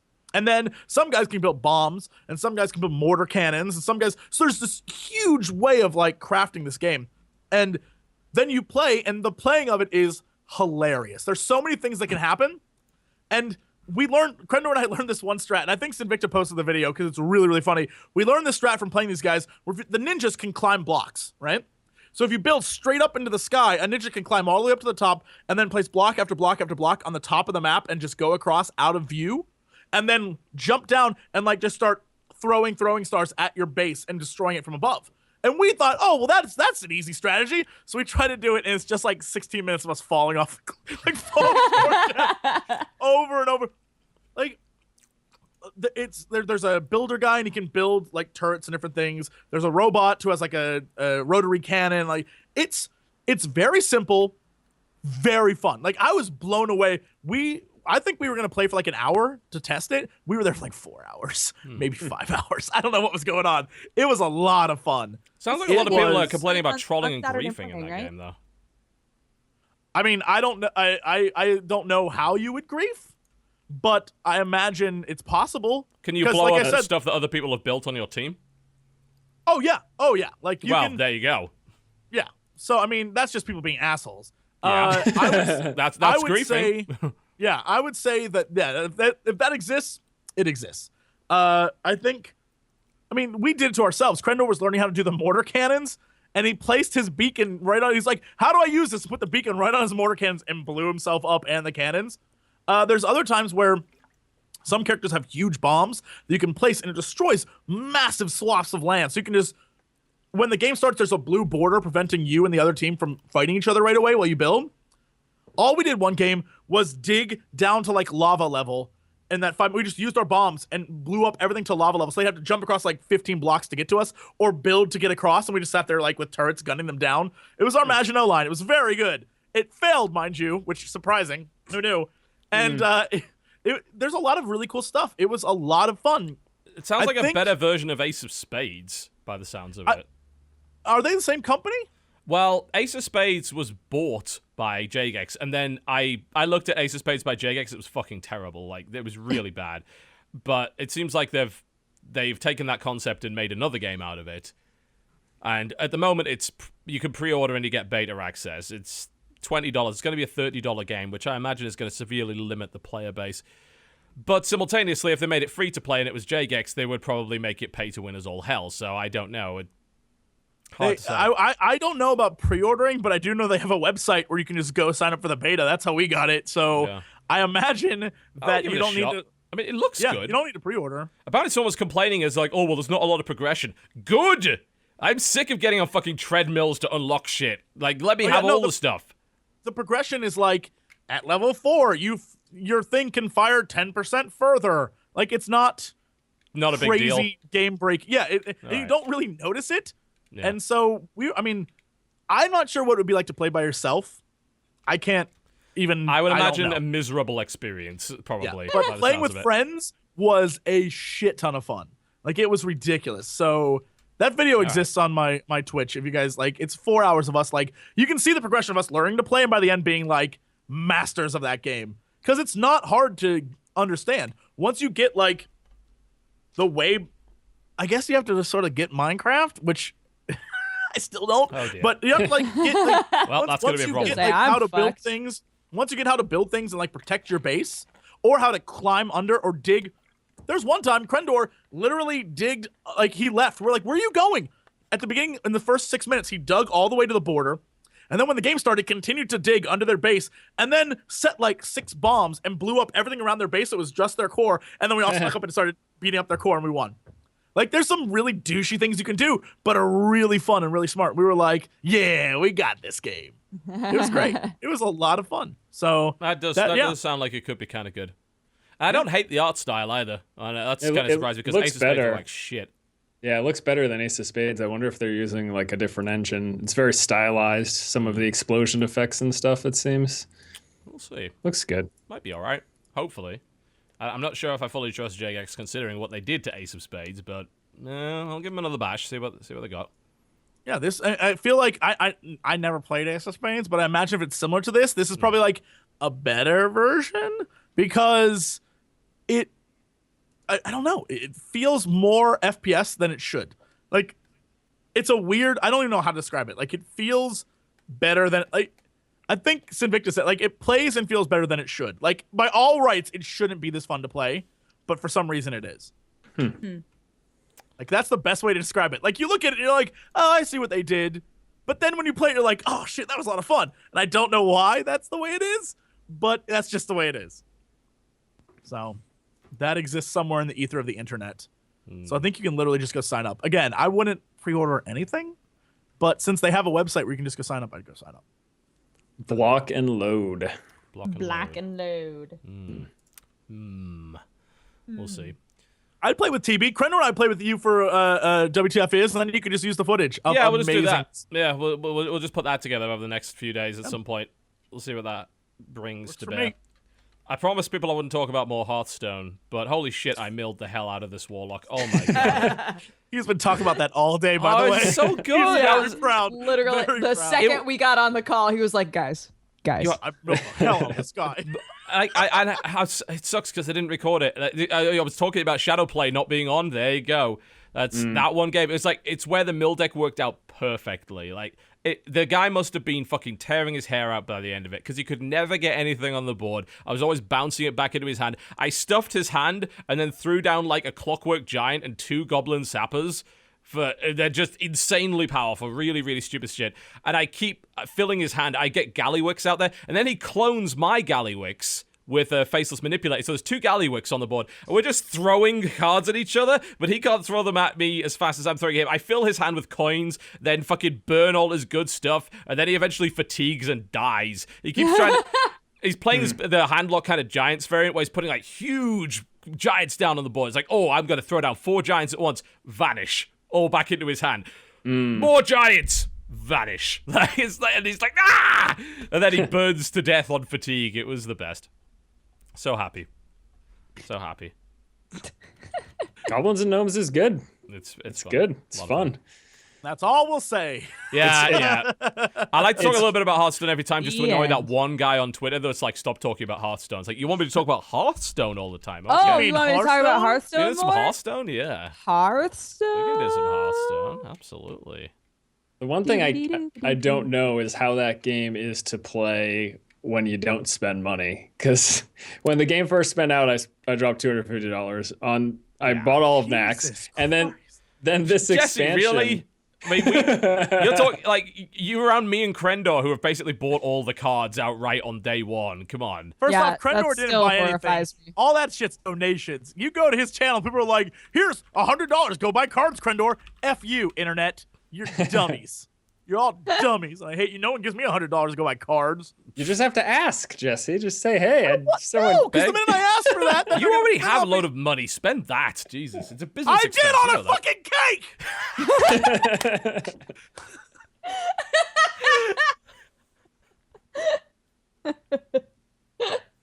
Thank you very much. Oh my god. Bellissimo. Oh, Bellissimo. my, oh, my. Oh. So I did buy something that I haven't played yet, but got Jesse very excited, which was Star Wars Imperial Assault, the new board game from Fantasy Flight, which is kind of you can play it as either a campaign-based sort of RPG on a board, or you can play it as a sort of a quick skirmish game. But the cool thing about it is you play up to 4 people as rebels, and the Dungeon Master is the Imperial player. So he gets to throw a bunch of crazy shit at you, and you've got to handle all of it with various like hero characters and everything. That's amazing. Like, it's such a great concept. So that's going to be here in the next few days. You got to come over, Jesse, at some point. You got nothing better to do. Come over to the East Coast, play some yes. fucking Star Wars. It's going to be great. That's literally all we're You've gonna got do. nothing better to do, Jesse. You really don't. Like, You've just got $60 chocolate cakes and no Hearthstone cards. That's Come my on, man. life right now. No Hearthstone and $60 cakes. The cake of regret. I love it. Well, Chocolate since Jesse threw out a fuck you over Plague Inc., I can also say fuck you, Northern Lion. All I've been doing with my life is playing Binding of Isaac. Shit. Like, I had played it, the once, and that's what I used in order for us to have a discussion about it, right? But the more we talked about it, the more I was like, man, I want to play some more Binding of Isaac. That's all I've been doing. Every time I sit at my computer, every time I have something exporting, every time something's uploading, I'm like, I could play a quick game of Isaac. That wouldn't take too long. And then it turns into, it's the same as with Hearthstone. Then it turns into, I've only played like 5. I could play another one before I need to, go do other stuff. Fuck. That game is so fun. I could just sit and play that game forever. It's fantastic because there's so much that they changed about it. It's not we said this last week, but it's not just a reskin. There's a lot that's different, and I still haven't even gotten to Mom. I haven't even gotten to the first boss. I mean, I got to her and she immediately killed me because I only had half a heart left. I was like, whatever, fuck it, YOLO, and went in and died. But it's great. So fun. That definitely sounds like me on all roguelites, where I'm just like, I got to the first boss, just get immediately murdered, then never reach them for another like 5 attempts. I'm just the only one I've ever managed to do it with was Abyss Odyssey, because frankly, like the first playthrough of Abyss Odyssey is pretty easy, but outside of that, I just get wrecked. Like I got really into Rogue Legacy. I thought that was really good. That game's a dick. I don't think I've even... I played that game for like 8 hours, and I'm pretty sure I never even beat one boss in it. It's a dick like Risk of Rain is, except Risk of Rain I think is a lot more fun, so I kind of persevered a little bit more with that. But Rogue Legacy, oh god, what a miserable game. Yeah, Cigarette, I got to the very last one. Oh wow, you managed that? Mm-hmm. I did not. It was real hard. Yeah. It was awful. Oh, have any of you played, I got really into Crypt of the Necrodancer too. Oh god. I really liked that game. It's cool, but I think, like, don't you need a dance pad to really experience the necro dance? Yeah. I guess. Yeah, but I tried the dance pad and it almost killed me. Like, it's not okay. I almost broke my ankles on that fucker. It's horrible. But the dance pad is awesome because you can also use it for a Dance Dance Revolution if you don't have a dance pad for a Dance Dance Revolution. Man, remember that was a thing? Remember when that was like everyone was like, I love it. And then Rock Band. Remember that? Right. God. It's almost like peripherals are just stupid as shit. I still have my Rock Band stuff. It's all in the garage. It's just like plastic guitars, plastic drums, plastic fucking everything. It's all there. I keep having to move mine around every time I clean. I move it upstairs, then downstairs. Like, just drum sets and shit. Like, I will never use this stuff again. Why do I have it? I used my dance pad until it broke. Like, I bought a metal dance pad when I was in middle school, I think. How the fuck do you break a metal dance pad? I don't know, but I used it up through college and it just stopped working. I was like, well, I used that for years of my life, so I can't complain. It did me well. But I remember a long time ago when Guitar Hero 3 came out, I got my Guitar Hero 3 copy paid for by winning a local Guitar Hero tournament. What? So here's what I did. When I used to work at Game, when the original Guitar Hero came out, they basically asked one staff member to be like, you've got to demo this game because we really want to sell this because, like, it's plastic instruments, it's really expensive, we really want to sell this. It's kind of, I think it was around Christmas or something. So that there's like, who can play it? I'm like, I'll give it a try. For like 2 months, my job in that store was to play a lot of Guitar Hero. And it got to the point where I got fairly good at it. And I went to this local GameStop and they were doing this little tournament when I used to live in, God, where was it? Some shitty little town in NC. It was a long time ago. And everyone there was terrible. And I just stomped all over them. I felt like an asshole. I've got to be honest. We played the duel mode, and like even people were able to set their difficulty lower, and they still lost. It was just disgusting. Really? That's shocking. But sure, there were like people in the audience like, that's the guy from the game that always plays the guitar. I very much doubt that. Really it's good. like, yeah, we showed up to game in Sheffield in the UK at random, and now we're in NC for some reason. No one knows why. But like the thing is, by Guitar Hero 3, it got really fucking stupid. Like I've said it before, it was Neversoft's fault. They basically turned that game into fucking I Want to Be the Guy Guitar Hero edition. The first two games, what do you call them? The sort of scoring and the way that they arranged everything, super fun. Like, it was difficult enough on Expert, but it wasn't insanely hard. And every song was really fun to play. It was challenging, but it wasn't insane. Then along comes Guitar Hero 3, and the last fucking tier of those songs are designed to deliberately fucking torture you. And it only got worse from there, because people basically turned it into a competitive sport. And... What's wrong with that? Because it became impossible! Like, fucking I know, but like that through way, the fire and the people... flames, it's miserable! It's a misery! It's not even fun to play! That's a good song. Oh, awesome. But it really, God. I mean, for that one guy who was like, I've mastered every song. What do I do with my life? All these songs are easy now. I just don't know. And then Guitar Hero 3 came out, and literally all I heard about from specific groups of friends was like, I've almost got it. I've almost done it. You know, like that. If you don't get that feeling out of a game where you feel competitive, then what's the point? I feel like they felt like with Guitar Hero 3, they had to have songs that were just crazy because people were mastering the other ones too easily. That probably was it, but I just, oh god, it just became absolutely miserable to me. I think Guitar Hero 2 was probably the best in the series. Like, the song list is absolutely fucking phenomenal. Yup. Every song on there's a cracker. And playing Bark at the Moon was so much fun to play. Like, it was challenging enough to really keep you on your toes, but it was such a nice, fun arrangement that really felt awesome to play. And then you play Misery like the Fire and the Flames. You're just like, no, this was designed to hurt. Like, this inflicts physical pain on people. It's actually why I moved over to Rock Band. Honestly, because Rock Band had such an amazing selection of songs. Like, if you want to play really hard shit, you could download really hard shit. Just download the Metallica pack and just play fucking Ride the Lightning and shit. And then, all right, this is difficult. This is really, really challenging. Let me just say, as someone who loved the drums in Rock Band, fuck Green Grass and High Tides. That song, that song broke your hands. That was a painful song to play. It's like 12 and a half minutes later, you're just like, I got this, guys. And you're just like profusely sweating. The singer has left the room because he's off getting a drink of water because he's not singing anymore. And the bass player's just like, doom, doom, doom, doom, doom, doom. And you're just like, going crazy. Screw that one. That was the worst. So lovely. People are like, Metallica was Guitar Hero TV. No, you can download a Metallica pack for Rock Band, you fucking casuals. You can download anything on Rock Band. Yeah, Rock Band. Oh my god. TV, you're like, how dare they put Nightmare Mode songs on these games? Fuck you, casuals. You can't say both about the same game. I can and will. Hey, I own my hypocrisy proudly. Thank you very much. Did. Oh, jeez. Jesus. Rock Band was a lot of fun. I miss Rock Band. The time will come, man. The time will come when eventually they will release a new Rock Band. 5 more years when everyone's lost their plastic instruments. I'm like, we got new plastic instruments. They're going to be amazing. And then they just bring the whole thing out again. Start again. It'll be great.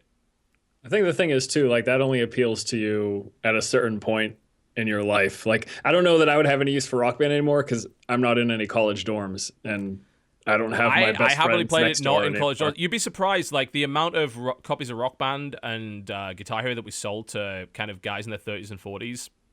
I think it's a good replacement for those of us that played in bands, like, when we were much, much younger and want to kind of recapture that bullshit era, but we don't have a band and we have a job and it's like, fuck. We can't be in a band anymore, but we can play Rock Band and that's fun.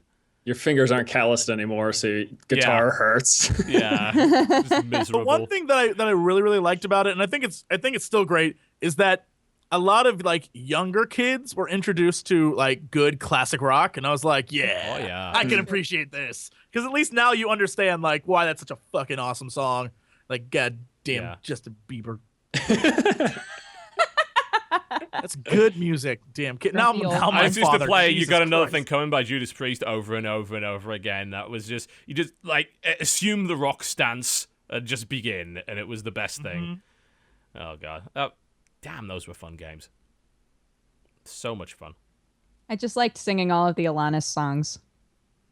Oh, You got to just be like really angry about everything.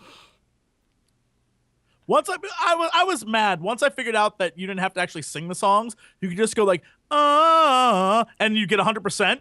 I only did that, and that's how all my vocals. I've like for What's a while, the I was fucking like, point? That's no fun. Yeah, you're taking the fun out of it, man. because I was trying to get all the achievements, and I didn't want to have to sing every fucking song. So I did that. I got 100% on that, and then I just focused on everything else. This is Sunset Overdrive all over again. Oh god. It's your fucking fault. It's your fault, video game maker, not mine, that I found out an easy way to beat it. Don't blame me. Oh my.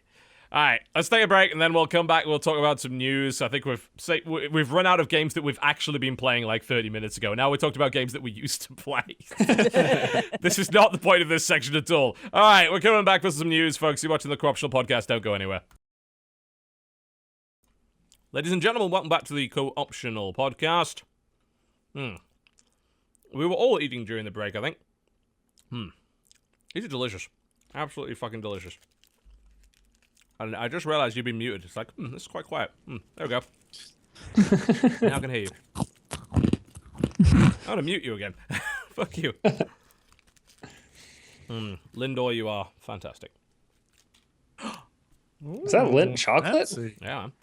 Awesome. So good. Oh, yeah. I mean, getting good chocolate in the US is difficult enough as it is. But Lindt is, too good. I'm from Germany, and the few times I've visited, that's what I remember the most, hilariously enough, is the chocolate just being really, really good. Yeah, pretty much. I mean, hell, you can even bring in UK stuff, which isn't even that good, and it's still fucking much better than the shit you can buy over here. But honestly, I think like a lot of stores have started to wise up to that, and they're starting to stock things like Lindt and what was it, like Ghirardelli or something along those lines. And Godiva, stuff that's like not terrible. That's all right. But yeah, those Lindt truffle balls, Jesus, they have so many delicious flavors. Yeah. I just like milk chocolate. I just like the plain old, the red ones. Yeah, just the regular ones. They're good. Absolutely delicious. This one's, I think they're called like Stacchiati or whatever. They have little flecks of milk chocolate, kind of in a white chocolate truffle. It's pretty good. Hard to argue with that. I don't like white chocolate. I'm not the world's biggest fan of it. I can only eat like one at a time. No, I mean, a lot of people don't like white chocolate. I don't blame it. It's sickly sweet. Like, you can't eat a lot of it. You eat like one of them and like, yeah, I think like no more sweet things today at all. But those are pretty damn good. If you're going to get white chocolate, at least get it from there because it's good instead of it just being absolute tosh. All right, anyway, off the chocolate discussion and on to mass murder. Yes, let's talk about mass murder. And how it's not allowed places. Yes, and also how it's not actually real, but we get upset over it. Anyway. All right, don't worry, we're not going to repeat the GTA 5 discussion from last week where I sprung it on people and people hadn't read the petition. No, we've prepared. We know what we're doing now, I hope. We all read up on this. So, a few months ago, a game was announced called, I think it was a few months ago anyway, it was called Hatred. And it stirred a bit of controversy because its initial trailer was basically like, it was shock material, essentially. Like, it was the antagonist, who's literally called the antagonist, expresses his hatred for humanity, walks out his door and starts murdering innocent people. And it's basically a minute and a half of that. Like, there's some pretty grisly executions, people screaming for their lives, a lot of cop killing in there, things like that. Essentially, the game seems to be an isometric shooter of some description. It's basically Postal, from what I can tell. And yeah, it stirred up quite a bit of controversy. Firstly, Epic Games distanced themselves from it because I believe they put like the logo for either the Unreal 4 engine or actual. Yeah, they Epic wanted Games the Unreal Engine logo like completely gone. It's like, we got nothing to do with this. We don't. Well, ignore, of course, the fact that that is a company that literally made a gun for 4 separate games that has a chainsaw on it that allows you to hack someone in half. But regardless of that, They weren't innocent those people, people though. deserved it, though. Yeah, those That's people right. deserved it. Ah, yes, the good old-fashioned, they deserved it, we're America attitude. Yeah, it's been such a good justification for all the mass murder and genocide that's been committed over the last 100 years. Let's not get too political. I could just see myself upsetting a lot of people in the next 10 minutes. Let's try and avoid that. It's like, yeah, I'm just driving off the cliff with the show in tow, and everyone's like, stop the train, I want to get off. We're just letting it happen. We're like, it's like one of those old-fashioned steam trains that someone's put dynamite on the bridge. Like, we're just steaming towards it. And there's this little music in the background. It's like diddle like no. Yes. yeah, I was gonna say there's like a snaggly. It's a silent movie. Tied a woman to the train tracks. Oh God, you misogynist. Anyway, Yeah, so why can't the woman tie the man? yeah, Dodger? yeah, exactly. True. She could. Why not? She could. Why not? Maybe they're both on there Yeah, it's an Together? egalitarian Suicide silent together. movie. Maybe they're in love. They could be. Yeah. Wow. Yeah. Yeah. Okay, all right, let's move rapidly away from that, back onto the game. So, yeah, anyway, it kicked up controversy, and it did the predictable thing, which it's, like, so dumb. All of these websites wrote about it, and it's like, this is horrible. Look at how horrible it is. Take a look. Here's the trailer. We've embedded the trailer feed. Look at how horrible it is. Here's their website. Go and look at how horrible their website is. It's like, you idiots! If you hated this game, you fed right into their hands. You played right into their hands. Yep. And they did, in a big, big way. And then some uglier accusations came along. A few smaller websites apparently found out that one of the developers had liked a Facebook page of a group in Poland that's far right. And they were like, the developers are neo-Nazis. Oh, God. Is the accusation they made, which is a bit of a leap. The other evidence they had was they misinterpreted some shirt that one of them was wearing in a shot. It's like, this is a Nazi shirt. It's like, actually wasn't that at all. It was like, because obviously they didn't understand Polish World War II history. It was apparently like a group called the Forgotten Soldiers or something along those lines. It was a very kind of patriotic shirt for the Polish. But, I'm not going to pretend to know Polish history. But it was... Yeah, I mean, it was a big mess, and none of the big sites dived into that. None of them accused them of that. I think Polygon gave them the chance to respond. It's like, well, are you neo-Nazis? And they were like, no, we're not. But, yeah, the people... The Cursed Soldiers, I believe, was the name of it, yeah. But all this kind of died down for a while, and everyone sort of forgot about it because, hey, it was the silly controversy of the week, and then people kind of forgot about it. And then it ended up on Steam Greenlight for 7 hours before it was taken down by Valve. Valve banned the game, basically. And their explanation of it was typically Valve-esque, as in they didn't explain a damn fucking thing. So the statement from Valve went as follows. Based on what we've seen on Greenlight, we would not publish Hatred on Steam, as such we'll be taking it down. That was Doug Lombardi's full statement given to Eurogamer. That's all they said on the topic.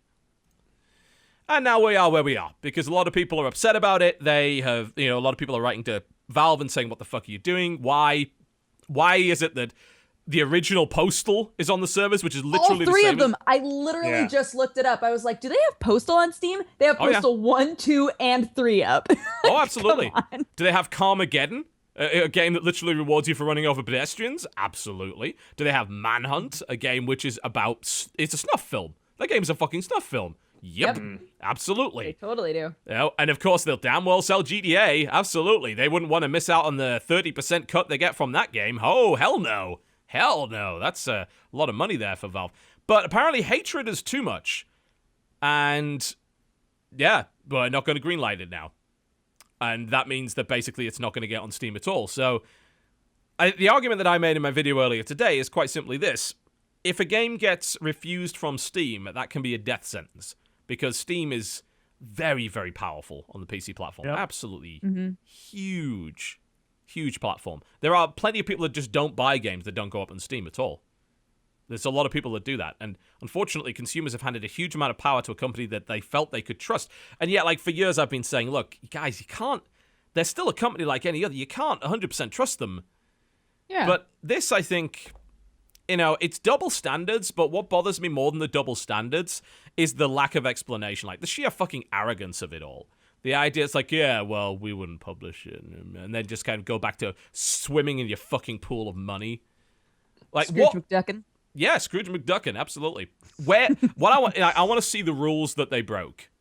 Really. That's what I'd like to know. And good luck finding them. That's the thing, right? Is that in these situations, they should say, here's exactly why we are taking this game down. Here's exactly what rule they broke. Here's our terms of service, whatever else.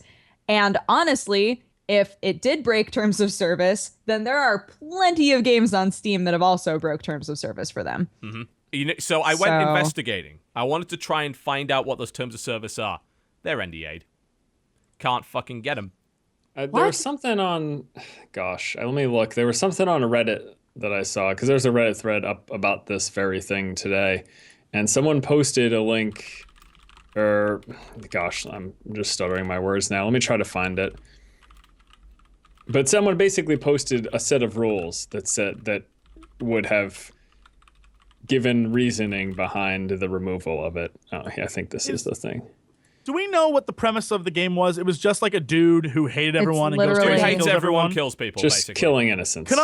I mean, Well, I mean, it's this not is just killing innocents, because like you kill a few innocents and then immediately the cops come, obviously. So it becomes more of a like cop killing game from that point. But the content can't be the reason they removed it, because as we've discussed, there are plenty of other but killing I think games. it might have to do with content, as in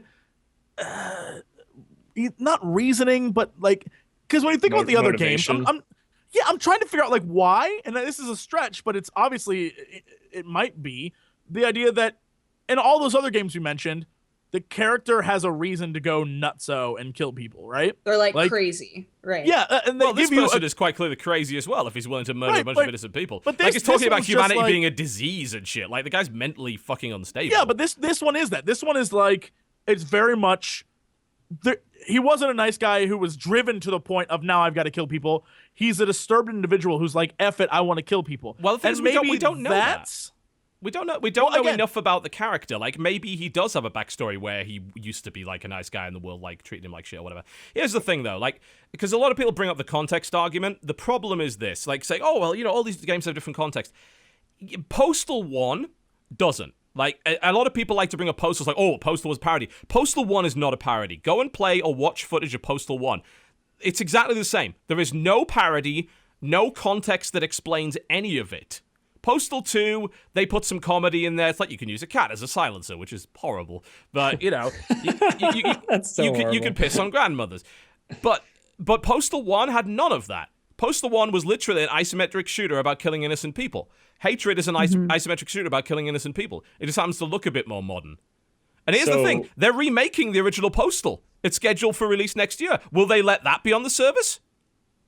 So there's a FAQ here for Greenlight. And one of the questions is, are there any restrictions on what can be posted? And the answer is your game must not contain offensive material or violate copyright or intellectual property rights. What do they mean by offensive material? I was going to say... They deem what's offensive and what's not, obviously. And yes. So it's kind of... That's dodgy as shit. Sorry. I was going to say, it's kind of like going to a restaurant and them saying, we reserve the right to refuse service to anybody. It's the same sort of thing, right? Right. Yeah, it just covers all their bases. They can do whatever they... Right. Here's the interesting thing, and I think that I don't care what Valve their decision is in this case. I feel like, though, they at least owe reasonable explanation as to why. Because when they say, based on what we've seen, we wouldn't publish it because it's on Greenlight, have they looked at the shit that's on Greenlight? Based on what I've seen, there's a lot of shit that gets published that shouldn't be published. And yeah. Jim Sterling made this exact same argument in a video he put out earlier, where it was like, publish? Well, one, you're not a publisher. Like, and you've never claimed to be one. You're a store at that point. You don't take it. If you're a publisher, you'd actually have some fucking responsibility to not release bad games. Like, there's consequences for that. Valve has no consequences for releasing bullshit on its service. They do it every day. They let all this shit on, no problem at all. They are a publisher when it's convenient for them to be a publisher, and then they're a storefront with no fucking responsibilities to anybody. Well, the difference is that all these broken early access games or even full release games, when they come out, yes, people will bitch about it on Reddit, but it's not going to get into the news, right? But this could get into big news, and they obviously don't. Exactly. I don't even think, you know what, honestly, controversy aside, look at the gameplay footage. It doesn't look like it's that good. Well, like, no, it looks pretty dull, you know what I frankly. mean? It looks very basic vanilla, like top-down shooter. This is clearly them just wanting to distance themselves from anything before it becomes an issue. Which is cowardly. Because, frankly, what could the mainstream media do to Valve? Like, Steam is a massive market force on PC, and guess who uses Steam? Gamers. Like, as in the kind of people that don't give a shit what Fox News has to say about the latest title. Like, the Target thing, I can kind of get it. I can kind of understand it. Because who shops at Target? Families. you can make the, oh, well, we want to be a family-friendly store. Steam is not a family-friendly store. Steam is a store that sells video games. And who would pin anything on Steam? If this became an issue, it's not like Fox News, for example, would be like, and Steam helped to distribute it. No, they talk about the developer. And then the 50-year-old Fox people would be like, what's a Steam? Right. Yeah, but it's weird because I don't think at any point in any conversation about this game would Steam be like vilified. Liable in any way. Yeah. Right. But they clearly distance themselves because they don't want to be involved in any way. Like, they don't want to have any connection to this game at all. I mean, that makes them cowards, as far as I'm concerned. But I'm really curious, like, I'm trying to think of examples in TV or movies or things like that where this has been, like, I feel like now, I think most industries have gone through that, like, entertainment have gone through something similar to this and come out the other side not giving much of a shit. Like, it's whatever. No one's going to go do crazy shit. I wonder if it's because gaming is sort of like, I dare I say, like in its tween years, and it's just sort of wild. Yeah. And it's also kind of feels like, and this might just be perception based, but it kind of feels like most people that aren't like gamers have a sort of bias to the fact that gaming still is intended for children.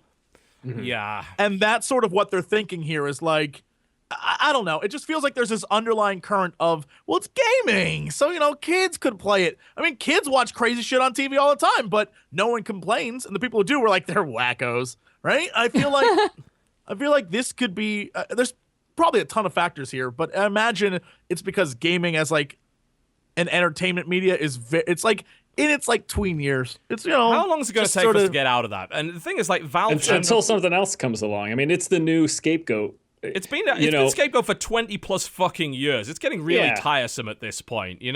Film got past the point of banning shit like Cannibal Holocaust and Clockwork Orange a very long time ago. Yeah. TV. I mean, fuck. We have the most violent, the most sexy TV that we've ever seen. Like, it's sexy TV. We have the most hard-hitting television shows, and they're winning awards left, right, and center. You got fucking Sons of Anarchy and Game of Thrones and God knows what else that all have some serious True Detective. Watch that and try to come out not depressed for life. Mushrooms. All I gotta say, fucking mushrooms. Hannibal, yeah. Film's still releasing like disgusting shit. I mean, God, we had 8 Saw movies, God knows how many Hostel movies. We got The Human Centipede, and it got a sequel somehow, and that's on Netflix. I can go watch that right now. I don't have to go to some dodgy video store down a back alley. You're staffed by a guy in a fucking Bauhaus t-shirt. I don't have to do that. I can get it on Netflix for free if I, for some reason, so desire to watch that, and I don't. You think? Yeah, I think that's the one of the big points here, right? Is that I don't think any of us are the sort of people who go, I can't wait to play this game. No, not at all. Like, I'm super grossed out by games like that. I have no intention of ever playing them. But that doesn't mean that I won't stand up for their right to be in the store, right? Like, I think that is the crux of the issue, though, that it's still the scapegoat as movies and comic books and music was before it. It's what the general media points to whenever there are problems that they don't want to point to the real problems, which a lot of the times are psychological issues, bad parenting. Like, we have all of this terrible stuff happening all the time, and there's always going to be a scapegoat. And it's so often games now, I read it all the time whenever there's, as terrible as it is, whenever there's a school shooting. Almost every other article I read, it's like, and he played video games. It's like, well, fuck, every kid his age plays video games. There's no correlation there. And, and most of the time, it's not. He escapes to the video game to not have to deal with the shit in his real life that is causing him to be crazy. Right? He goes to the game to get away from that. It doesn't make him nuts. Like, that's You're right. Yeah, I mean, it's hard to really establish it, but a lot of people like to bring up that nice little graph that says that youth violent crime has declined, like, every time a big, like, violent video game came out. Problem is, that's correlation, that's not causation, that's not science. Right. And it's hard to say. There's been some studies that have suggested that it may help to kind of sink aggressive urges, but nothing really concrete. The thing is that there's also no concrete evidence of the opposite, which I think is perhaps the most important component of that. And indeed, when I did the Tragedy in Video Game Violence video a while ago, and I did some research on that, and I came across an FBI study, actually, that stated that video games were, in fact, the least consumed piece of media by spree killers. And in fact, the most consumed piece of media was written, and a lot of it was like stuff they'd written themselves. And then it was like music, TV shows, and games were all the way down the bottom. Like they could found very little correlation.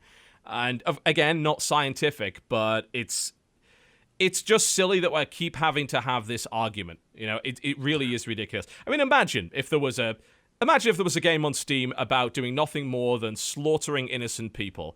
And imagine if the name of that game was Plague Inc. Oh. Yeah. I mean, you can run a roulette wheel. Have you seen and Earth? Points to I anything, think they deserve it. Right. Imagine if there's a game Virus, about I think complete they and deserve total it. genocide and putting people through unimaginable horror and agony before they died a painful... Oh, yeah, that game exists and it's doing really well. I played that game last night. Yeah, but I guess because you didn't shoot someone in the head in the trailer and there wasn't angry metal music in the background, I guess it's fine.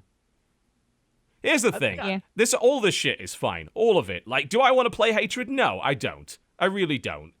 But that doesn't mean I'm going to deny its right to be fucking sold. There's lots of games on Steam I don't want to play.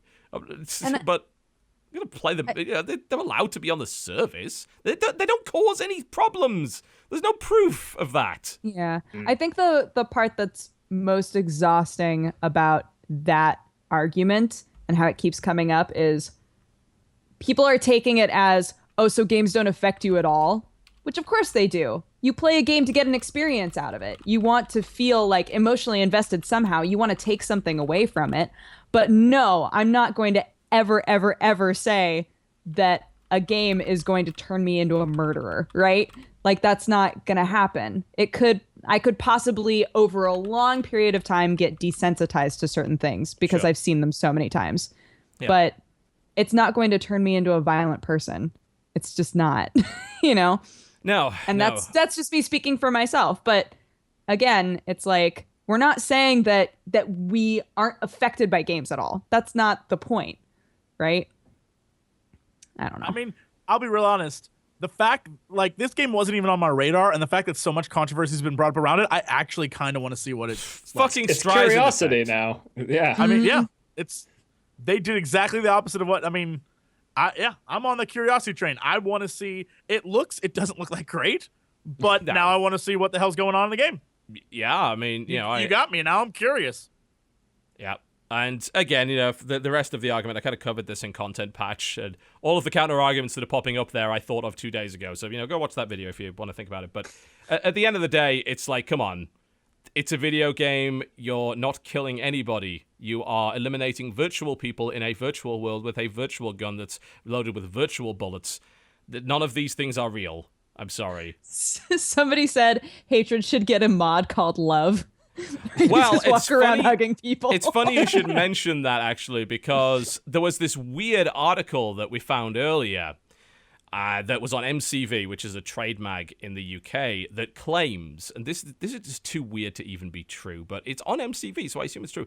Bjorn Borg, yes, as in the Swedish fashion firm owned by the tennis player of the same name, announced it's making a debut video game entitled First Person Lover.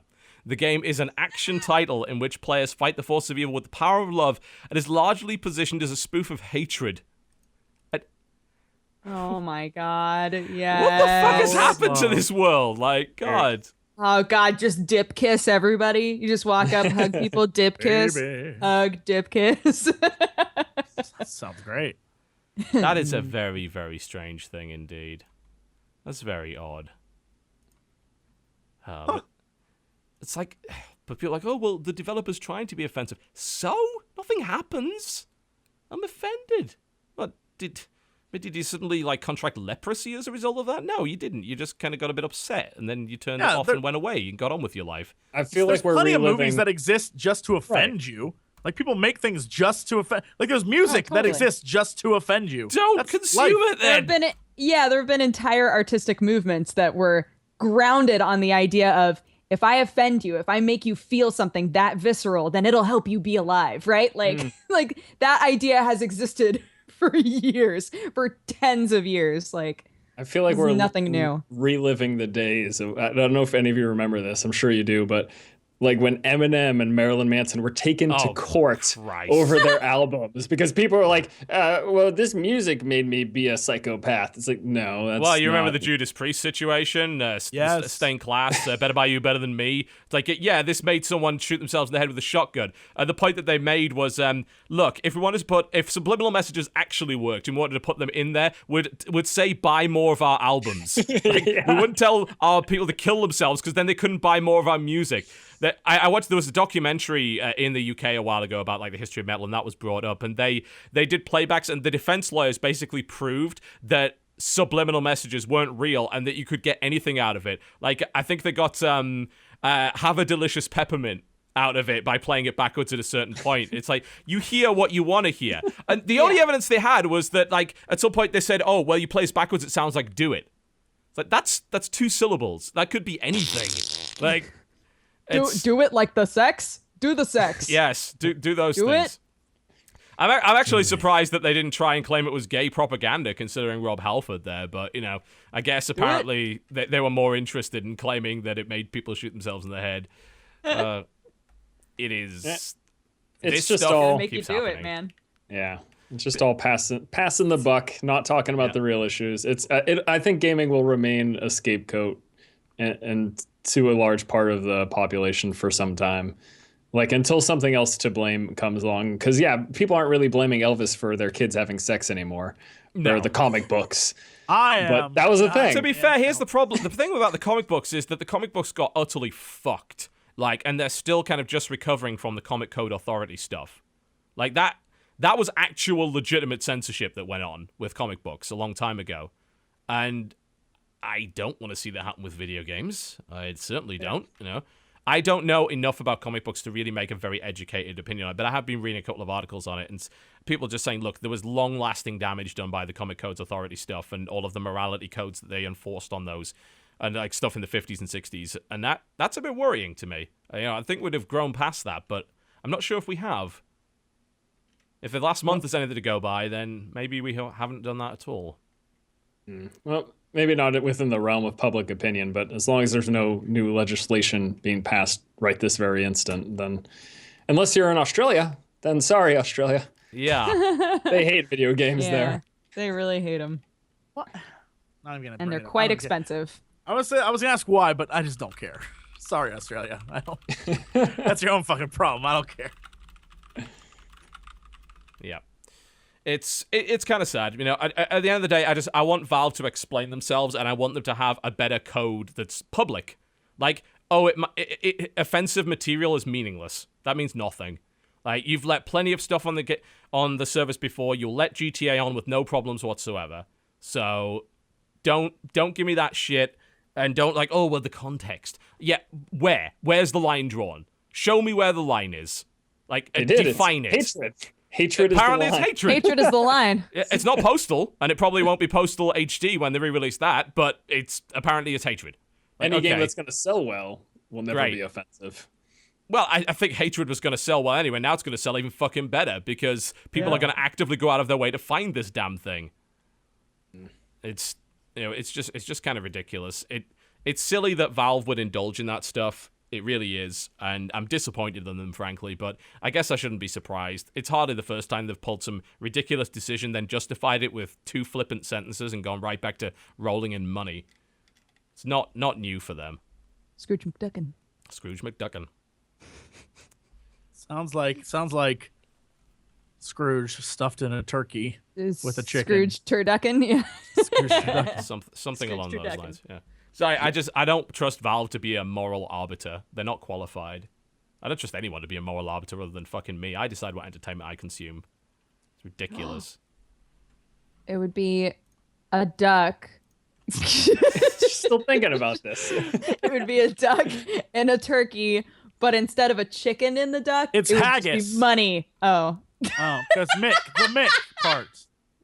Haggis. Oh my. but if it's Scrooge, if it's a Scrooge turducken, oh, but then what's the Ken? Shit. The I'll think chicken. on it. Wait, I Yeah. need to think about it more. No, So I was instead gonna of replace the turkey, chicken with it's- money. It's a duck stuffed in it. It's Scrooge McDuck stuffed in a chicken stuffed in Stuff sheep with belly. Ken Levine. Isn't it a video game. Isn't it a chicken and a duck, or is it a duck and a chicken? Look, who the fuck knows? Does it matter? You're still gonna eat it.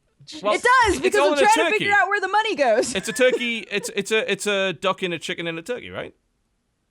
Duck ducking. and a chicken and a turkey. Okay. ducking. Yeah, that's So yeah, that's right. Scrooge McDuck would be in the center. Okay, fine. Okay, fine. Yeah, when you No cut to him, money. he's like, No money involved. Ken Levine's fine. in there somewhere. We're not really sure why. He's just there. Sounds like an episode. It's like, of this Epic is what I'm Fail. doing with my time now. I was gonna say that it's his new I indie can. project. It's actually cookery. It's cookery, but with like cutting social commentary. You know. Ah, so scathing. Ah. Oh my. So here's a slightly lighter story, but I think it's fun for us to get into this stuff because obviously like we do the YouTubes. So a fellow who actually was on my show once, he used to write for Gama Sutra. He now actually works for Tiny Build, the company that they do a lot of publishing now. Speedrunners, of course, is Tiny Build. They did No Time to Explain, the game with the giant crab, That was stuff like funny. that. Yeah, it was pretty cute. And Mike Rose now works for them, and he put out a tweet earlier that said this: App Store Reviewer, who is apparently I believe that is a YouTube channel, yes, youtube.com/App Store Reviewer, wants $349 to do a video review of my mobile game.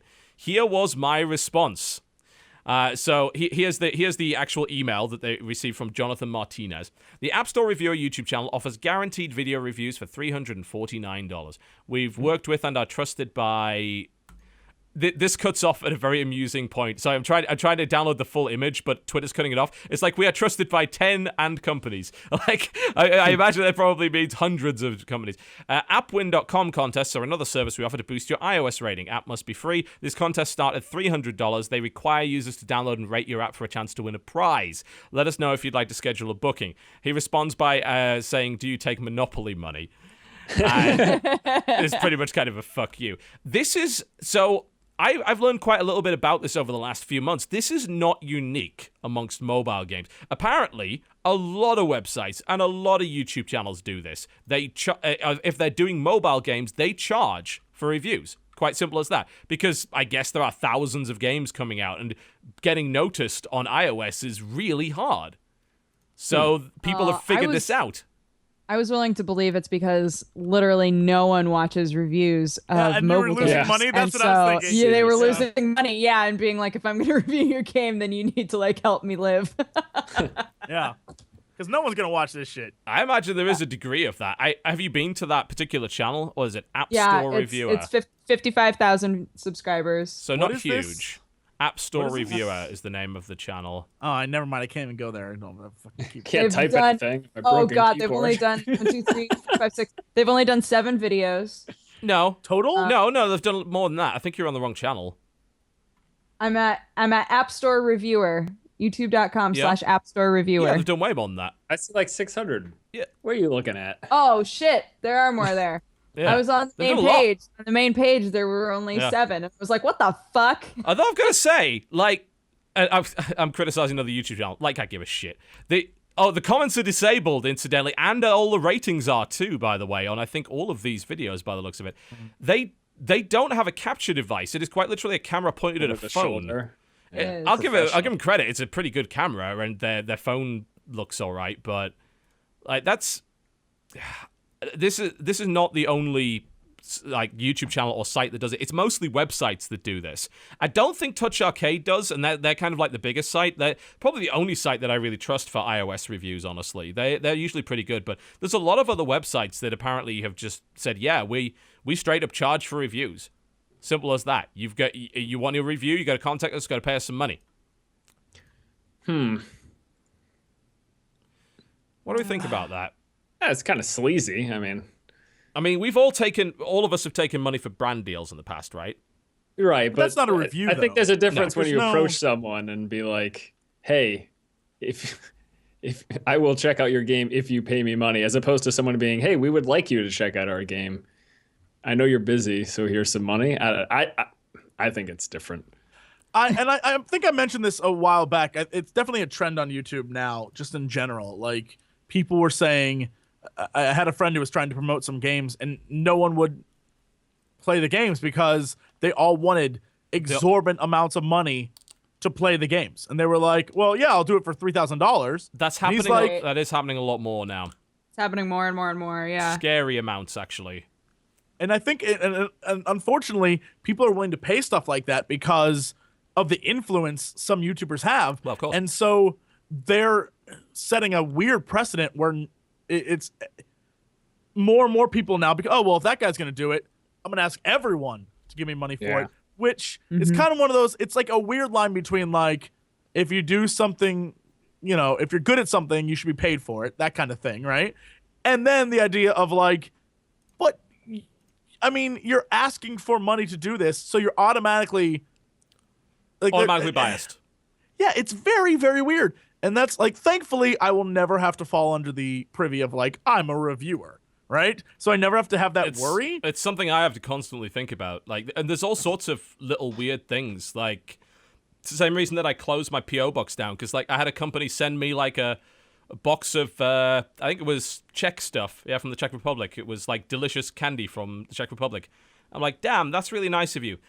Fuck, I'm biased now. Can't touch your game now. Sorry, you know, like it really is like that.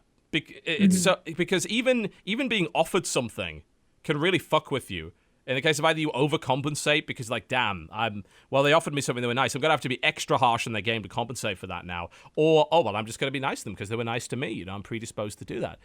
Bear in mind, by the way, these guys suck because they don't disclose that they've taken money for any of these, on any of these videos. I'm looking for disclosure, not fucking finding it anywhere at all. And a lot of these games are very obscure. I have to imagine that the only people who are kind of willing to pay to be on this thing are sort of kind of desperate, you know, and they're really looking for... Because I don't see a single... I think, like, the only thing I know that there's an NBA game apparently on there, but everything else is, like, Jelly Mania, Taper Call, Bowling King, Pocket Drive. Some of their, like, most popular videos... I closed it down now, but some of their most popular videos were for... games like from a while ago that were popular. Yeah, you're right. I'm going to look at that right now. Well, I mean, they've done like a bunch of top 10. Here's like the really dodgy thing. If you're taking money for that and you're putting out then top 10 videos, like what's to say that you're not putting the ones that paid you in the top 10? Right. Top 10 companies that paid us the most money. Yep. Yeah. That's... Yeah. Yeah, I mean, I don't know if we meant to have this argument, but it really does depend... You know, like between you two guys, there's someone who does more entertainment stuff and someone who does more opinion stuff. So there's a difference when it comes to that sphere of work. But I feel like you probably, I know I do this, TB, whenever I'm approached with a brand deal, I just try to make it something that opinionless and I'm just going to have fun or like just try to get into it as much fun as you can have. You know, I think pretty much everyone that I've done has always been a collab of some sort. Like it'll be something that it's just unusual for the channel. But I'm getting to the point where it's so. I'm thinking like, what happens when Torn Banner makes their next game? Like the guys that made Chivalry, like where we all basically, you know, I think all of us, Force. I don't think you were in the Chivalry deal. I didn't do that. No, but the three of us were. So what happens when they make their next game? Because I've already taken money from that company, like. Would I be predisposed to be biased against them or for them? Probably. And I'm just kind of realizing as time goes on, it's like, well, yeah, I know I already had my opinion of the game before I ever took any money, but seriously, now I'm like, well, what about the next one they make? I'm starting to kind of think towards the future. I'm like, this is entering some fairly dodgy territory now. So it's worth considering. Like, I mean, I'm considering just like not ever doing any more. I think you are on the same wavelength of me though, which is it might just be an unfortunate side effect of Jesseism, but I tend to not know when to shut up sometimes. So even if I was paid at some point, I may later be like, God, that game fucking ended up sucking. And I'm like, ooh, like I just don't know. You know, it's a weird thing. Like I can get sent like a mouse and be like, oh yeah, no, that mouse was cool. I used it for all till it fucking broke because it was a piece of shit, right? Like it's a weird thing. Like, I mean, it's the same as like us with Chivalry Deadliest Warrior. Like, I think we all pretty much said the same thing. Like, Chivalry Deadliest Warrior isn't as good as the original. Like, the game mode's just not as fun. It's like it's kind of gimmicky. I don't really like the game modes all that much. Some of the classes maybe aren't as well balanced as the others.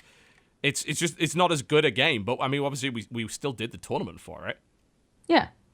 But we are sort of entering this very strange time now where YouTube is so influential that it's all about influencers now. And if you are a large channel, I heard this was like a huge problem in the Minecraft community. Someone released a list of the cost to get your server promoted on a channel. One channel was like $4,000 to promote for me to come and play on your server, basically.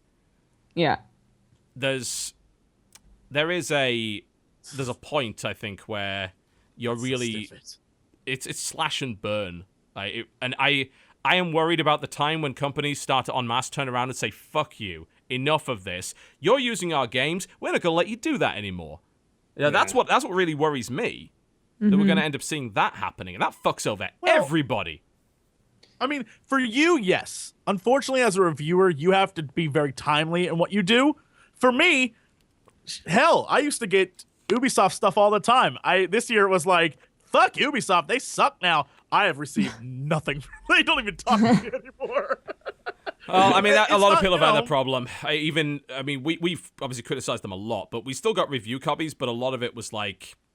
They don't send me that. It was late, or it was like, yeah, we'll give it to you like 24 hours before.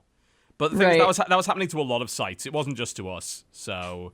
you know the Mordor thing, where no one got it on PC unless they signed up to a brand deal. That kind of thing. I can't imagine that Warner Brothers likes me very much for letting everyone in the fucking universe know that was happening, but at the end of the day, that's kind of their own problem, isn't it? You set up a deal that was dodgy, and you denied, for no reason, review code to people. It's like, the game was great! What the fuck are you doing? Right. Why did you have... I think it's like, it actually shows, like, frankly, a lack of spine from Warner Brothers. Like, you had that little confidence in your product that you had to pay people to hype it up beforehand when everyone pretty much liked the game anyway? Come on. That's just stupid. You wasted a bunch of money doing that. You would have been better off giving fucking review copies to every YouTuber in existence that all have played it, loved it to death, and you wouldn't have had to pay them anything. None of this would have happened. Yeah. They love to control that message, and... I think it's the sign of a small penis. I really do. It's a sign of a PR department. Let's be honest here. If you had confidence in your donga, then you wouldn't have that problem. You got to have some confidence in your donga. You don't want to treat it like it's inferior to other dongas. It's true. You got to believe in it. You got to drive it forward. Thrust it forward. I honestly think it's because people have, because of YouTube's influence, most big AAA developers have no clue what people want. Because when they look online, they see, like, a game about being a piece of bread is very popular. Like, are they going to like our game around Mordor or killing orcs if people are playing a bread game? Like, no one knows what's good anymore. Have no idea what they're doing. It's like, good is good. Good things are good. Make good... it's not complicated. All that other crap's YouTube fodder, and it exists because those people are making it funny, right? But they made it good. The game's shit, but they made it good. Right. Make good things, and we'll play them. Make a quality game, and we'll play it. You don't have to worry. You don't have to hide and worry.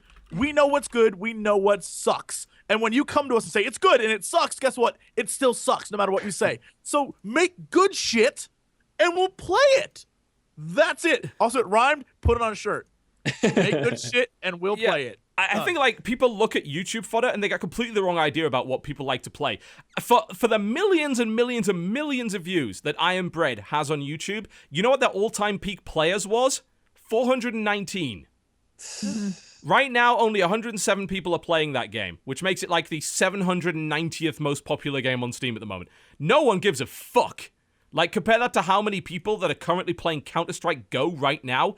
Oh yeah, that would be 200,000 people are right now playing Counter-Strike Go, and 100 people are playing I Am Bread. Don't fucking tell me that everyone wants to play I Am Bread. No, they actually don't. They want to watch some shrieking idiot play I Am Bread. Dodger? It's like me. It's the difference between view fodder and a game that actually looks fun to play. Yes. Right? Yeah. And that's and you shouldn't, and I know for a fact there's a lot of companies. It's mostly because most people who run big AAA companies are not necessarily gamers themselves, so they don't know. They rely on, like, well, my son is really into X video play, and it's like, okay, great, but all we want is things that are fun to play and cool, like not filled with bugs and shit. Like, I get you have like, we got to get it out by November 18th because that's when we have to do it for our fiscal quarterly. Some bullshit like that. Yeah. And it's like, make something good. I remember when a sequel took 2 to 3 years and you waited that entire time. And when it came out, you were so excited and it actually was a good game. It was crazy. And now it's like one Assassin's Creed title a year, maybe 2. Let's keep it up, one COD title a year, one Battlefield title a year. Like, bloody hell. And even after the feedback from the latest Assassin's Creed, they immediately are like, but guys, next year's though. Next one will be great, honest. What? No, take a break. Cut it off. Cut it off. But again, it's one of those things where it's like, well, everyone like Advanced Warfare. So, all those other ones, it was worth doing it yearly because now we have a new one there. That's not the message to take away at all. No, not at all. You lucked out. You had a very lucky year.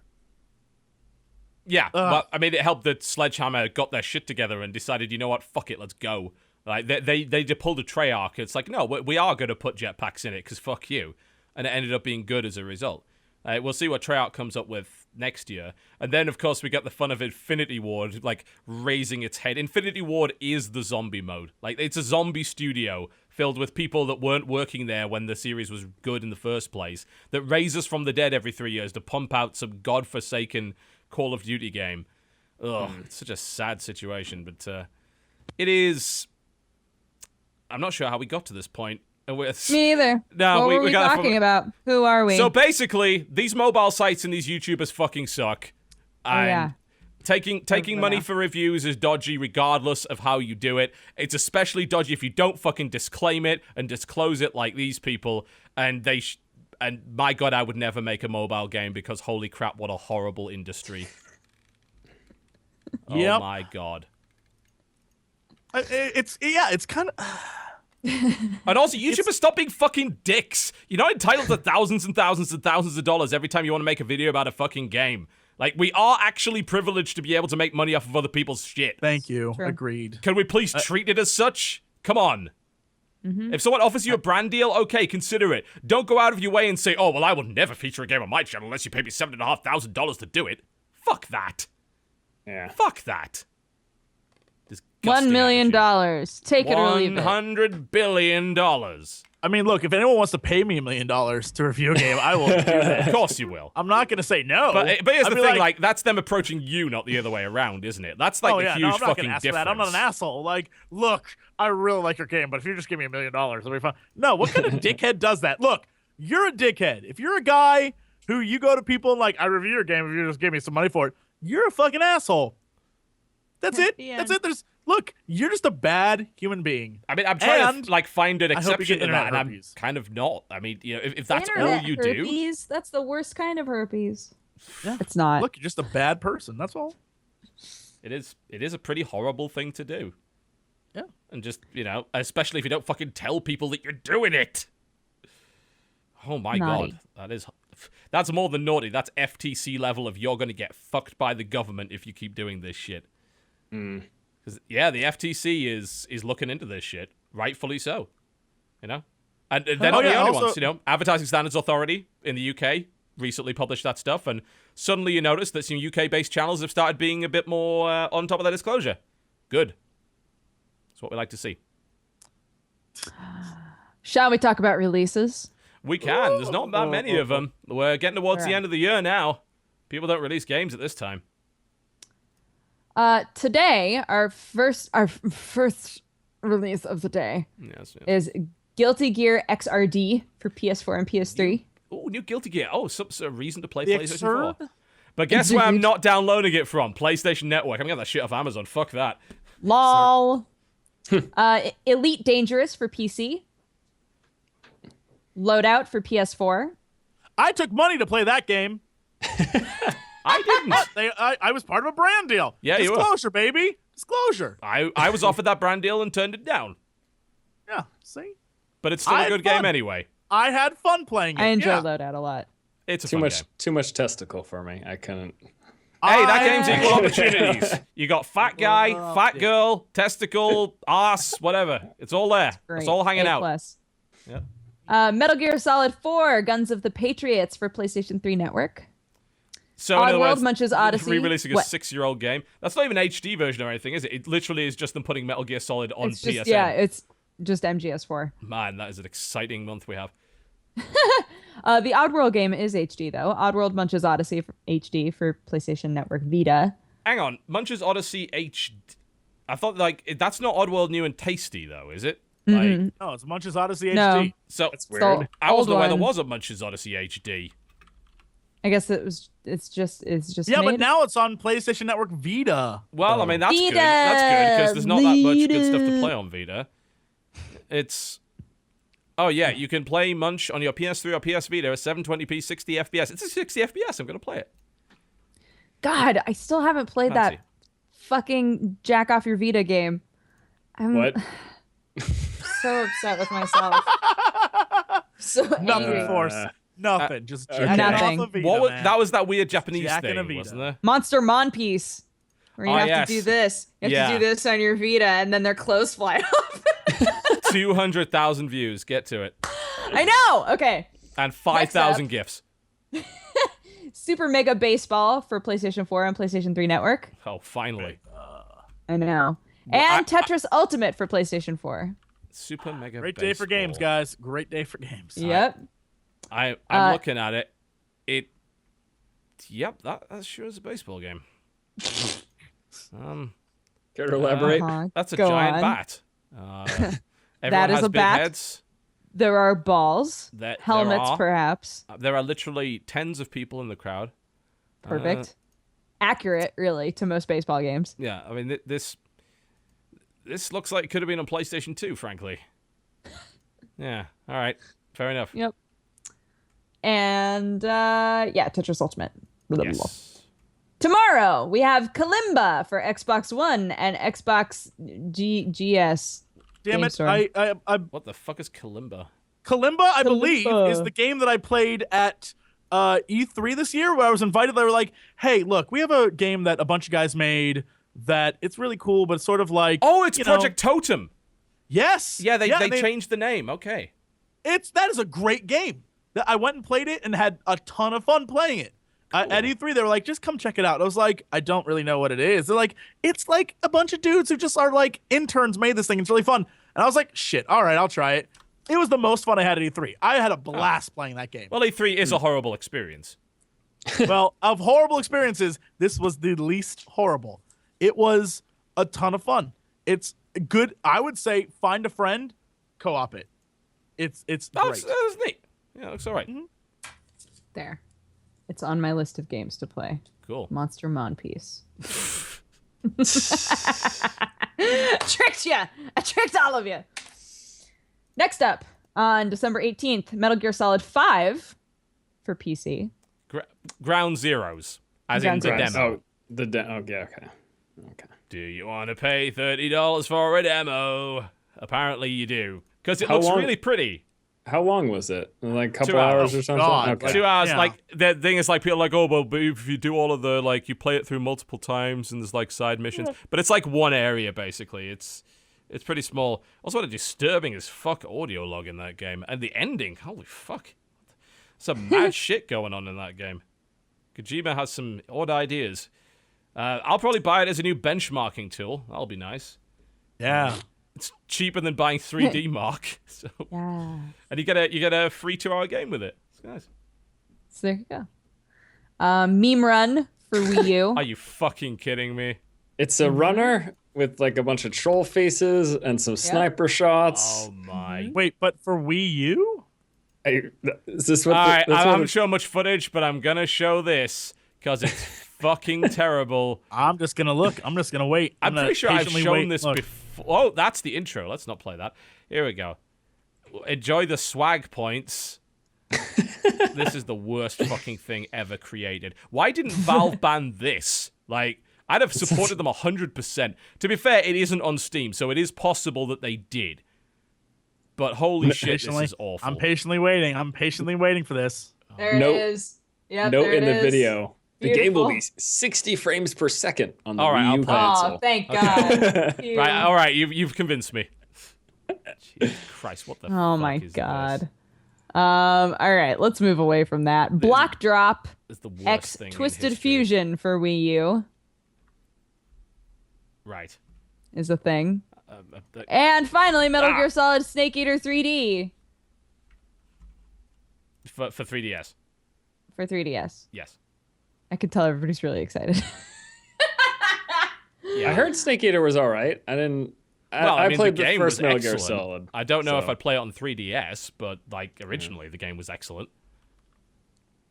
Oh, also, December 22nd, I Will Escape on PC. And Will that's it, up to next Tuesday. But will you though? Maybe. I don't know. And that was on Steam Greenlight. It's about prison apparently. Prison Break. Yep. Prison Break the game. Oh, no, that already existed. That was terrible.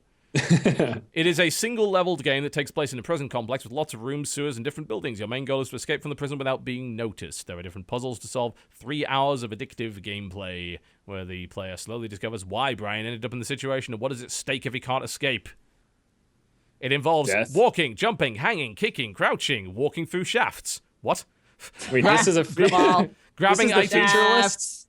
Yes. You can walk. You can jump. Through shafts, though. That's some Straight through teleportation. them. This is a Yeah, game man. that doesn't look particularly crazy. brilliant, but we will see. Yeah. Looks like PS2 also- level graphics. It wasn't on the list, but Hearthstone for Android is rolling out Yes. in the next few Oh, years. Yeah, it is. It's like rolling out in various regions. So it's Android tablets. They haven't done a phone version yet because, well, that's going to be hard to do without fucking up. Yeah. I want it though. I want to play in my bed on my iPhone. That sounds fun. I don't have a giant tablet Go right on, now, go so on. no, Yeah. you know what I'm saying. I do know. Doing a bit of deck building in there, if you know what I mean. Checking out that deck. And They're supposed to do it next year. I think they said like there's gonna be a phone version. yeah, sometime they're just next going to have to redo the UI basically because there's no way that's Right. going to work otherwise. Right. Aside of that, yeah, there's Resogun for PlayStation Vita, and then Try and Enhanced Edition for PlayStation 4. Great game. And then that's kind of about it. Till Christmas, that will be about it. Just hear those sleigh bells ringing. Here's a reminder, in case you all forgot, in the Christmas spirit, that the Juicy penis controller still exists in the world. Is it I out? swear Can you to buy God, that? I didn't think that's where you were going. You said juicy way too slowly, and I was like, "What kind of holiday lesson are we about?" You're like in the Christmas spirit. Remember the Jew? C. I was like, "What?" Were you like, I didn't thought want we to were say gonna get a juicy Hanukkah too lesson. fast. I thought we were gonna get a Hanukkah lesson and maybe get like That's my favorite like, ocean in the world, the Jew Sea. That's The what Moses Jew did, right? He Sea. parted the Jew Sea, to escape the ancient Greeks. Yeah, Oh, that's no. exactly right. You got Yeah. it. You got it. Yep, Totally I nailed it. remember that. Yep. Oh no, TV. I'm That's pretending not to recommended. know biblical history. A pluses everywhere. Flew over in the spirit of St. Louis on a fiddle full of corn. All he did. Saved the world from the American Revolution. Yep, he took 2 of every animal across the Jew Sea. Oh gosh. He met his We wife, did it. Amelia Earhart. They flew off together into the sunset. No, they got lost in the Bermuda Triangle and now they live on Mars. Obviously. With Moses. Moses is still there, like, what up? Yeah. And he managed to somehow get 2 of every animal on there. I'm not sure how he pulled it off, but he did. Moses got 2 of every animal. God. They're all on Mars. Stop. That's where they went. That explains why we never see them anymore. Duh. Obviously. Oh my God. All right. Okay. Oh, well. Just hear those sleigh bells ring. Well, that might be an animated. We'll see. All right. Well, I think that's going to be about it for the show, folks. Thank you very much for watching. It's a somewhat terrible show, but never mind. Not the fault of our guest, though. I'm going to blame me for most of it, and then Strongly disagree. Yeah. It's this guy. But you can tell us what do you got coming up on the channel this week? What can we expect from you? Oh, more Hearthstone. I still play Heroes of the Storm a crap ton too, so I put up a video every few days. And then the Force Feed, where I just talk about stuff I see on Reddit. You could just go to Reddit too, but you should listen to me instead. It's Well, better. I mean, you're less annoying than Reddit is, so. Yes. I mean, to be fair, that's all True content facts. patches as well. People are pointing out, it's like, Strongly wait, disagree. you just got this from Reddit. It's like, it's not my fault that Reddit literally knows every piece of news the moment it happens. Like, I can't Right. compete with that. Come on. Oh, man. So, yeah, that's stuff. And they can find your channel below. It's still ForceSC2Strategy. You're not taking that opportunity to change? Wait, you can do that? I believe they're offering a new vanity name. I think you can actually add a vanity name now. So you can change your you can your become YouTube something name. new if you wish. Wait, what? I have a redirect Yeah, because I think they basically you're already doing that? are Yeah. letting us just do what you worked for months to do, Jesse. Yeah. Oh, what it took me ages to get as well. Yeah. Fuck. When I was total Wait, halibut what? for Wait, ages. who, Yeah. what? Wait, what? Yeah, they're just letting a lot, like so a lot of people upset? get redirects as well. So I mean, Cynical Brit is a redirect to Total Halibut. It always has been. Yeah. But we've. I have a redirect to just ForceSC2Strategy Gaming. Wait, but you can youtube.com/. change it for realsies though? I heard something like that. Yeah. Like I heard there was something that you could do with that. There was an email a while ago. I can't. remember Just exactly. I'm call still trying to call the figure head out of how to do YouTube. We all have his Really? info on There was an Skype. email. Of course. Strange Just how I call didn't the get head an of email. YouTube. Strange how no one emailed me on this. Weird. Not gonna blame anyone in particular. To be fair, I'm pretty sure it was from YouTube directly and not actually anything to do with Polaris. So you don't blame them for that. What's coming up on your channel this week, Jesse? Other than bitter resentment towards your network. Oh my goodness. Let's see. More of the same. Do you like things that I'm doing now? You sure as hell Do you will like if the you keep Hinterlands? watching. We've got 20 more episodes. Do you like the hinterlands? I do. No, I just in the last episode of Dragon Age, I went and found the Grand Enchantress and then proceeded to immediately hit on her, and then she shot me down. She was like, "No, not interested." Oh, My that's guy's that's like, Vivienne in a nutshell. It's Vivienne is not so getting through great. that. Yeah. my guy's just like, She doesn't the give a face shit on him about is just you. like, Yeah. he doesn't know what I to love say. I'm that. like, I love that there's "Good someone job, in the buddy." game that just will not take any of your shit. That's great. Yeah. So yeah, that kind of fun stuff. And then BioWare Sexual Harassment Simulator. look, if it's just like real life, getting shot down mercilessly. So it's not really harassment. Hell, one could argue Vivienne was harassing you, messages. really. Yeah, really. They're harassing my feelings of love for them. Damn it. Oh god, Poe's law has been invoked. And then check out this last week's multiplayer mayhem. It is ridiculous. We play Star Wall, and Star Wall. So that was fun. I don't even know what that is. What is that? You play What? as walruses in space. It's the most And- amazing No, narwhal. it's not walruses. space game ever. Narwhals in Yeah. space. Your Oh, narwhals, actually, you're yeah, I trying to have pull heard each of other's that. Hearts. Oh, It it's is amazing. too much fun. It's such a fun game. Pretty much joust, isn't it? With narwhals. Ah, it's so good. It's look. I'm not gonna say that I won, but for the first time in multiplayer mayhem history, I won, and it was the best thing in the world. Suck it, everyone who played against me. I beat you. And so yeah, and then we played for Greenlight. We played Elegy for a Dead World, I believe is the name of the game. Yeah. Why? It's- Can I ask you one thing? Why is every Yeah. Greenlight episode you're doing of games that have already been fucking released? Isn't that defeating the point of the exercise? We actually had to go back in and look at the, like, as someone who, that's why this whole thing about pulling the game off Greenlight speaks to me. As someone who constantly scrolls through Greenlight, I'd like to point out there's nothing worth playing on there right now. Literally nothing. I've downloaded hundreds of games, turned them on, and been like, this is garbage. And most of it's the problem is that they literally killed it. So one day I'll have to either change the name of the show or just be like, look, we're gonna play whatever we want. Yeah. And be like, you should buy. Right now it's like, buy indie games, the show. Is it a So- recommendation show at this point? Like you're not playing? Yeah, pretty much. Like these are shit. games that we really, really like that are unique right. and new.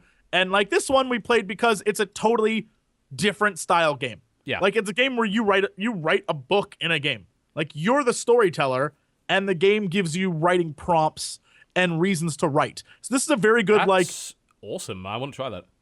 yeah, it's like you have a bunch of different worlds that you can go to, and when you land, it gives you writing prompts, and you can decide what the story is going to be and what the prompts will be, but then you tell the story. And sometimes you don't even need to. Like, it doesn't give you any prompts, and it'll just be like, write what you want here, and you're telling the story of this planet, and then when you're done, you publish it to Steam with photos of wherever you wrote your entries, and so you're like an explorer writing the story of this world, and the worlds are all really crazy and creepy looking, and there's stuff going on, and you tell the story. It's like a great class. If I was a teacher still, I'd use this Yeah. in a heartbeat. It's a fantastic classroom utility.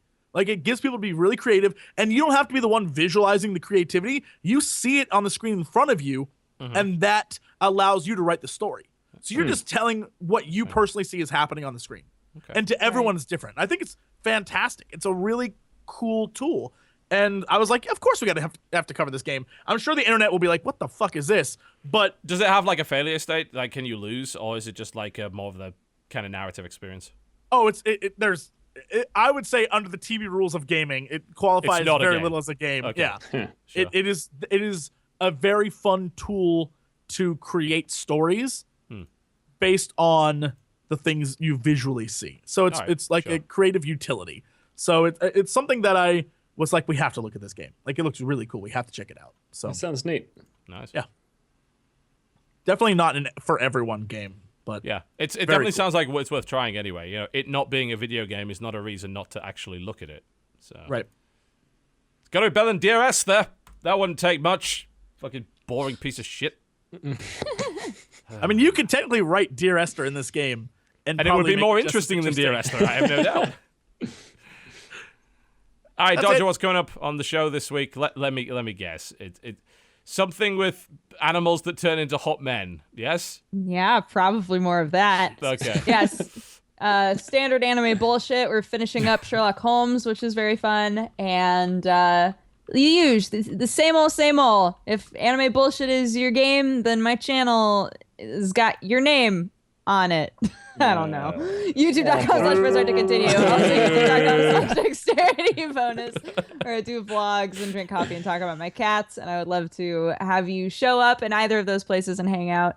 And on all the social medias, I'm at DexBonus, DEXBONUS. You should definitely follow her on social media, because that's where I tweet at her that she's pregnant all the time. So It's true. continue Literally every following time that. I'm like, That's where "Oh, that I'm shit came I'm from. not I've been feeling well." wondering about that. That was in every Every YouTube time. Always comment section. Jesse.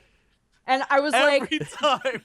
I tweeted asshole. being like, man, one day when I'm actually pregnant, no one is going to believe me. And everybody was like, yeah, I wonder why. And I was like, yeah, I wonder why. It's Jesse. Why are you saying, yeah, I wonder why to me as though it's my fault? It's always Jesse. Stop tweeting about your random stomach aches and like, oh, guys, I have a question about parenting. Don't do that shit. When you do that, you know I'm going to jump on and be like, confirm preggers. Guys, confirm preggers. Pregnant for sure. Oh, Jesus. That's a lot of anime on your fucking channel. Holy shit. Just scroll down and look at What do you fucking think would be anime there? people everywhere. There's like even different anime people. It's not even just the same anime people. God. It's not just one. Yeah. There's multiple animes here. I found out that I could be my true self on my channel, and so it's happening. This is all your guys' fault. You enabled this. I hope you're fucking happy. JP was tweeting being like, every time I play anime games on my channel, I lose subscribers. Dexbonus, what's happening? And I was like, I don't know, because it works great for me.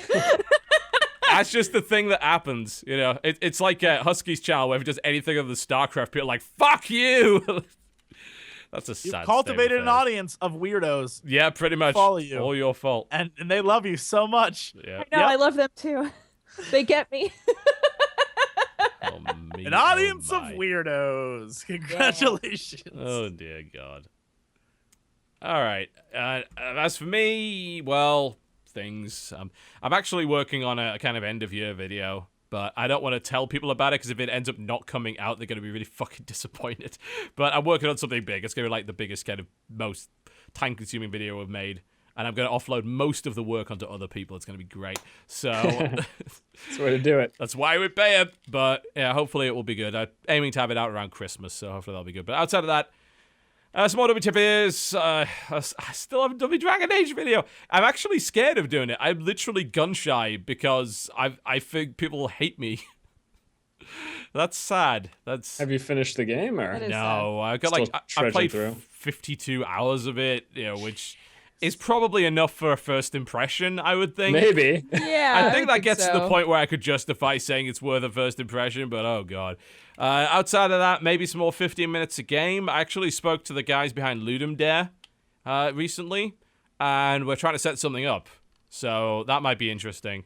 I'm not sure if that's going to be kind of streamed or on the channel, but thinking of doing something with Ludum Dare to try and help them sift through the ridiculous number of games they've got. So we'll see what happens with that. Outside of that, there'll be a content patch if anything stupid happens, I have no doubt. I'm looking probably at Elite Dangerous, Sun Age, Battle for Elysium. I think I've actually got my opinion on that. I could probably just put that out. And we'll pick up a few more games kind of towards the end of the year, and no doubt there'll be more Hearthstone because you keep throwing ad money at me to do it. So why the hell wouldn't I? Holy shit, those videos are doing well right now. Love watching Hearthstone. It is a fun game to watch. Yeah, man. It's a very fun game to watch. I watch streams for Hearthstone every night. It's just so much fun. Like, Yeah. It really is. I love putting myself in their shoes and experiencing their misery along with them. It's lovely. It's a great experience. And the Schadenfreude involved in it, let's be honest. A lot of Schadenfreude. Huge amounts of salt. The sodium levels are off the charts. Speaking of salt, before we go, Capcom Cup was pretty cool. That was a lot of fun. Yeah. I don't know if you... did you get a chance to watch any of that? I didn't watch any of it. It was pretty fun. Well, apparently next year, thanks to Sony, $500,000 prize pool. Like, Whoa. yeah, pretty legit. Like, I think that's the most the fighting game community's ever had. Like, they have quite literally been giving people like baguettes as prizes for the last 5 years, like pieces of $60 cake.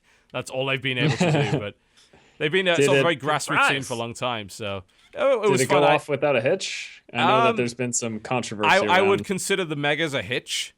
A considerable hitch, and also iPad DJ guy. He was a hitch, although not. He literally headbutted his own iPad. It was lovely. But yeah, that was fun. I enjoyed that a lot. So I want to play fighting games again.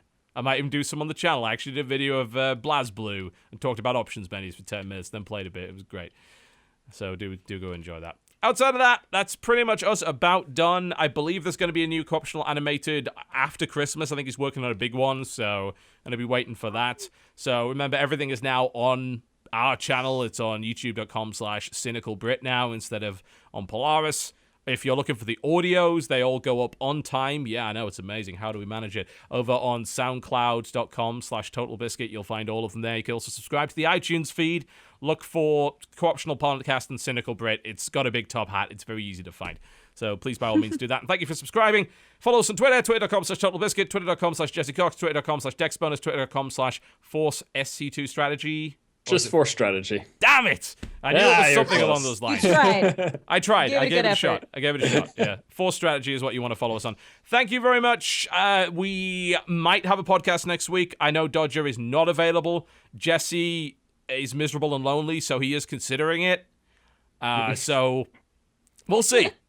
I don't mind doing one next week, 23rd. I can do that. We'll see if we can find someone else to do it with. I got a Santa hat around here somewhere. Yep. I got toys to deliver that night, but I'll see what I can do. On the 23rd? Aw.